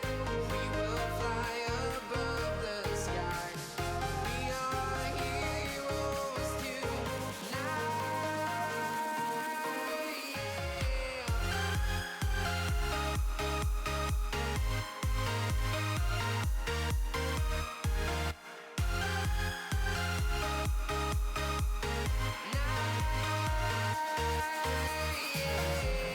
Feel like a dynamite, ready to explode right up in the sky.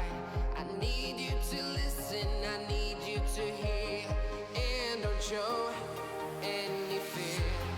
I've been flying from town to town, from London to Taiwan. I've been all around the globe trying to protect your soul. We are heroes tonight. We will fly above the sky. We are heroes tonight. Yeah. We are heroes tonight. We will fly above the sky. We are heroes tonight. Yeah.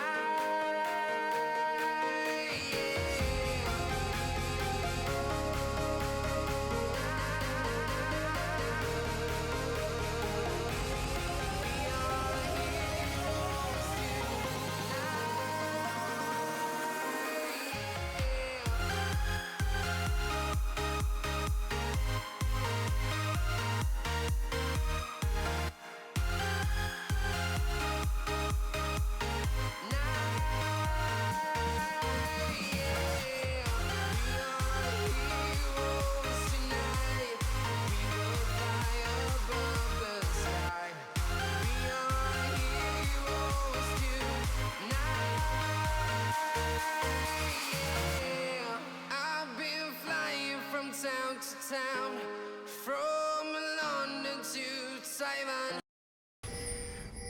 Welcome back, everybody, to game number 3 of DZG Arcadia versus Clown Gaming Aristocrats. Back-to-back, game for game. Both these teams are looking for blood. They're looking to take this game number 3 and put themselves one step closer to this playoff advantage that they want.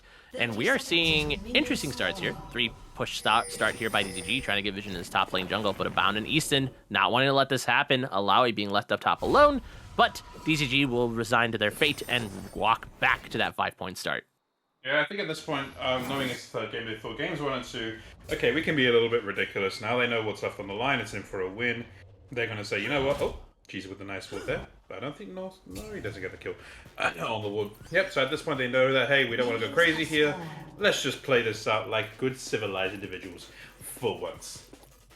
Yeah, I mean, both these teams probably don't want to give up too much early on. I mean, it puts them in a situation where the game becomes more difficult. We saw that in game number 2, as you know, we picked up those 5 kills in the first minute. So both these teams not looking for a repeat of that. They are looking to just play it slow, give themselves enough time, play a little bit more calculated, and not throw the game at level 1. But we're gonna see a couple of repeat champions. Something we didn't get to talk about: the Jarvan coming back to game number 1, the Akshan coming back as well. And we're gonna see what GVG can do here on the Akshan. Didn't look as strong as I wish we would have in game number 1, so he's gonna have a lot to prove here in game number 2. Bot lane situation, we're seeing poke for poke already traded. Ooh, Magfries, good job dodging out on that winner's bite. Is gonna get her own poke in return.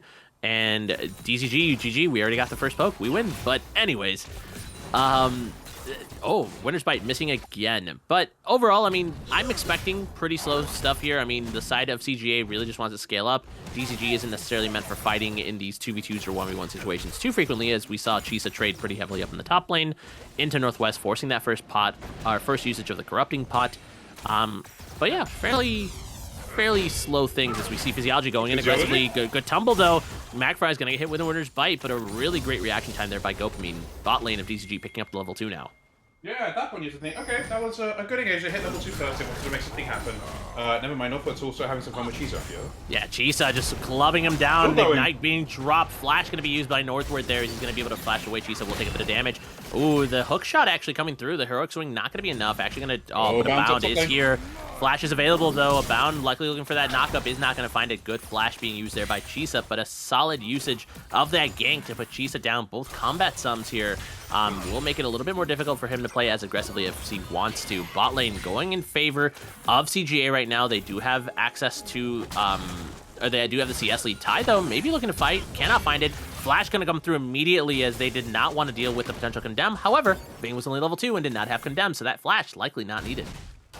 For Clown Gaming, because they're trying to keep as much pressure away. Never mind, he comes back for a repeat gank. Ooh, regain coming through. Chisa gonna need a lot of damage here. The Rite of Spirit, or the Test of Strength actually gonna come through, and Chisa gonna be debuffed here. And that's gonna be the dive coming through. Good pillar. Will it be enough? Last first shot will not come through, and Chisa will be taken down. Heroic swing coming through in the mid lane. GVG trading fairly aggressively. Satchel Charge not available just yet, but that will still be the first blood going down. Chisa not having as fun of a time in the top lane. We'll be seeing a tent pitched up there.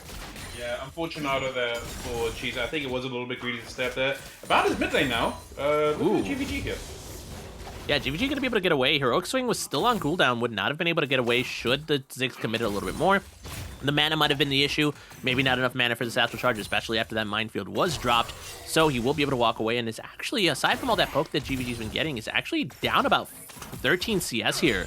But, I mean, I guess that's what expected with the Ziggs. I mean, he doesn't have to interact with the lane. It's up to GVG to really get the poke and get the dominance going. But, I mean, Ziggs is happily content pushing in this lane, resetting, coming back with the tier, and coming back to lane with that teleport should he need it. But, realistically, you don't even need that. You can just walk it back out, and that's exactly what Easton's going to do. Yeah, if you're on the side of Clown Gaming here, you'll think it's yourself, okay, this first 4 or 5 minutes has gone pretty darn well. But the kill onto the weakest laner that they have in Alawi, because Alawi just struggles on really early if she does not hit her Test of Spirits. Coming onto that, Easton is holding his own very well against GVG. And bot lane, you don't want this, you don't want the Vayne to be able to farm here. You'll want to try and keep him under the tower as much as they can. However, DZG, the bot laner there, is able to try and keep him as close to the tower as they can without it fully crashing. Although I think they may have... Nope, still frozen though, which is exactly where they want it here. Keep them under close to the tower so that it can give them a little protection if needed. Bound is back top lane. Issa, you're just not going to get to play the game, but is Bound actually going to get dissuaded by that giant minion wave? Going to get creep blocked there, was not able to go for that Flag and Dragon. Chisa will be able to get away scot-free here. Physiology, though, playing rather aggressively here. Magfry is looking to maybe get some poke here, but I mean, the DZG bot lane content with just trying to keep it, much like you said, frozen under bot lane or as far away from the turret as possible. But still within this range to kind of force those ganks. Ty will get spotted up on a ward here, though. He will not be able to make this gank happen. Still only level 4.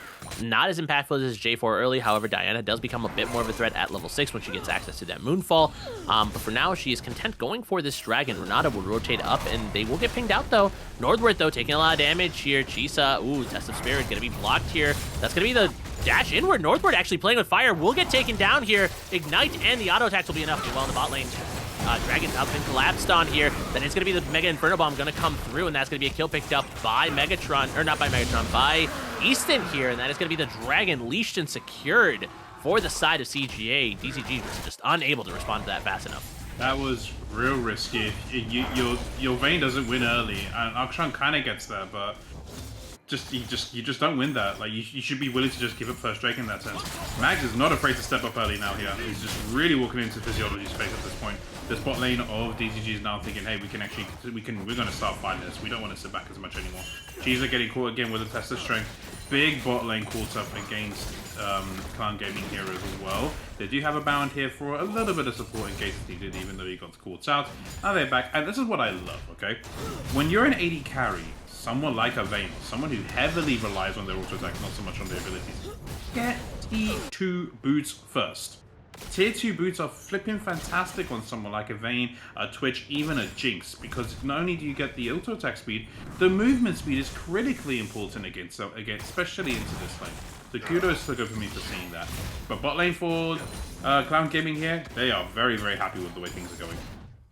Yeah, I mean, absolutely. I mean, both these bot laners are pretty content with what the lane's going. They're both just looking to scale up. Jinx and Vayne, both pretty happy with that. Unfortunately, like you said, we did lose that Dragon of your DZG, and you're going to be able to...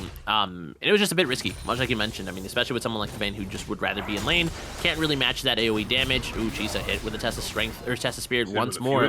Just a lot of damage he's going to be eating. I mean, that's the strength of Alawi. And if you land the Test of Spirit, you're going to be guaranteed damage, especially with that Harsh Lesson and those tentacle spawns coming down and dealing all that damage to the Spirit is enough to transfer some of that damage over and just keep Chisa at bay underneath that turret. Sustain for Chisa, not there either, though, as you see a bit of a trade coming up in this mid lane. Easton not afraid to use his mana now that he has both the mana crystal and that tier to just poke down GVG. GVG has made a bit more of an effort to come back from that CS deficit. Still going to be down about 20 CS, though, and it's just looking a bit rough here. Not a lot of ganks have been able to happen in this mid lane, and Easton is just happy, just sitting back, throwing these bombs, and just wave clearing for days. Meanwhile, in the bot lane, big wave building up for DZG here. Ty, though, gonna find a bound here. The Flying Dragon's gonna miss, though. Oh, but here comes the dash. The Moonfall is there. Moonfall will connect here. That's a lot of damage. Here comes Ziggs, though. Has Satchel. Flash will be blown, and a bound will be able to get away, but a really good setup here by Ty and a good recognition for that gank. GVG, unfortunately, was not able to respond, was low on mana, would not have been able to do much more, but a solid pickup here on that Summoner spell by the side of DZG. Yeah, at that point, you think that could have gone as well as it could, because GVG wanted to just go in and try and kill Easton, but had no mana to be able to do so. So the idea was fine. He had a bit more mana, I probably would have supported it, but Easton is still just going to be able to keep GVG back under his tower. This is what Ziggs does so well. We'll just shove you on the tower, and we'll still poke you like hell, harass you like hell on the tower as well. Having a champion like the Akshan, yes, is nice to be able to swing out of the way, but you need some mana for that first sunshine. Yeah, I mean, absolutely. I mean, Easton is just so content being here. I mean, even though he doesn't have a lot of OAP items, hold that thought, though. Ty will get disengaged by that Satchel Charge. It's just such a strong ability, especially when dropped right on top of him. But I mean, Ziggs has no real offensive damage right now, just going for the tier and the Sapphire Crystal, but it's enough to just keep him above half mana. Like, you can tell right now, like, all the mana he's been using, I mean, he hasn't needed to back yet. He's just content farming this out, getting that Lost Chapter. Northward taking the trade up there. Tentacle Smash will miss. Test of Spirit will miss as well, but oh, that second charge of that Harsh Lesson is still going to pop Chisa here. You got to believe the Test of Spirit's going to be coming back too, and Tentacle Smash going to be there, and that's going to be a Test of Spirit. It will land again. Chisa forced to back away against this big minion wave. These Tentacle Spawns will be the death of him if he's not careful. He's going to have to force the jukes out here as he farms under turret. And Chisa playing breaking ankles with himself. yeah, Chisa breaking ankles. And with that in mind, actually, we're going to be throwing it to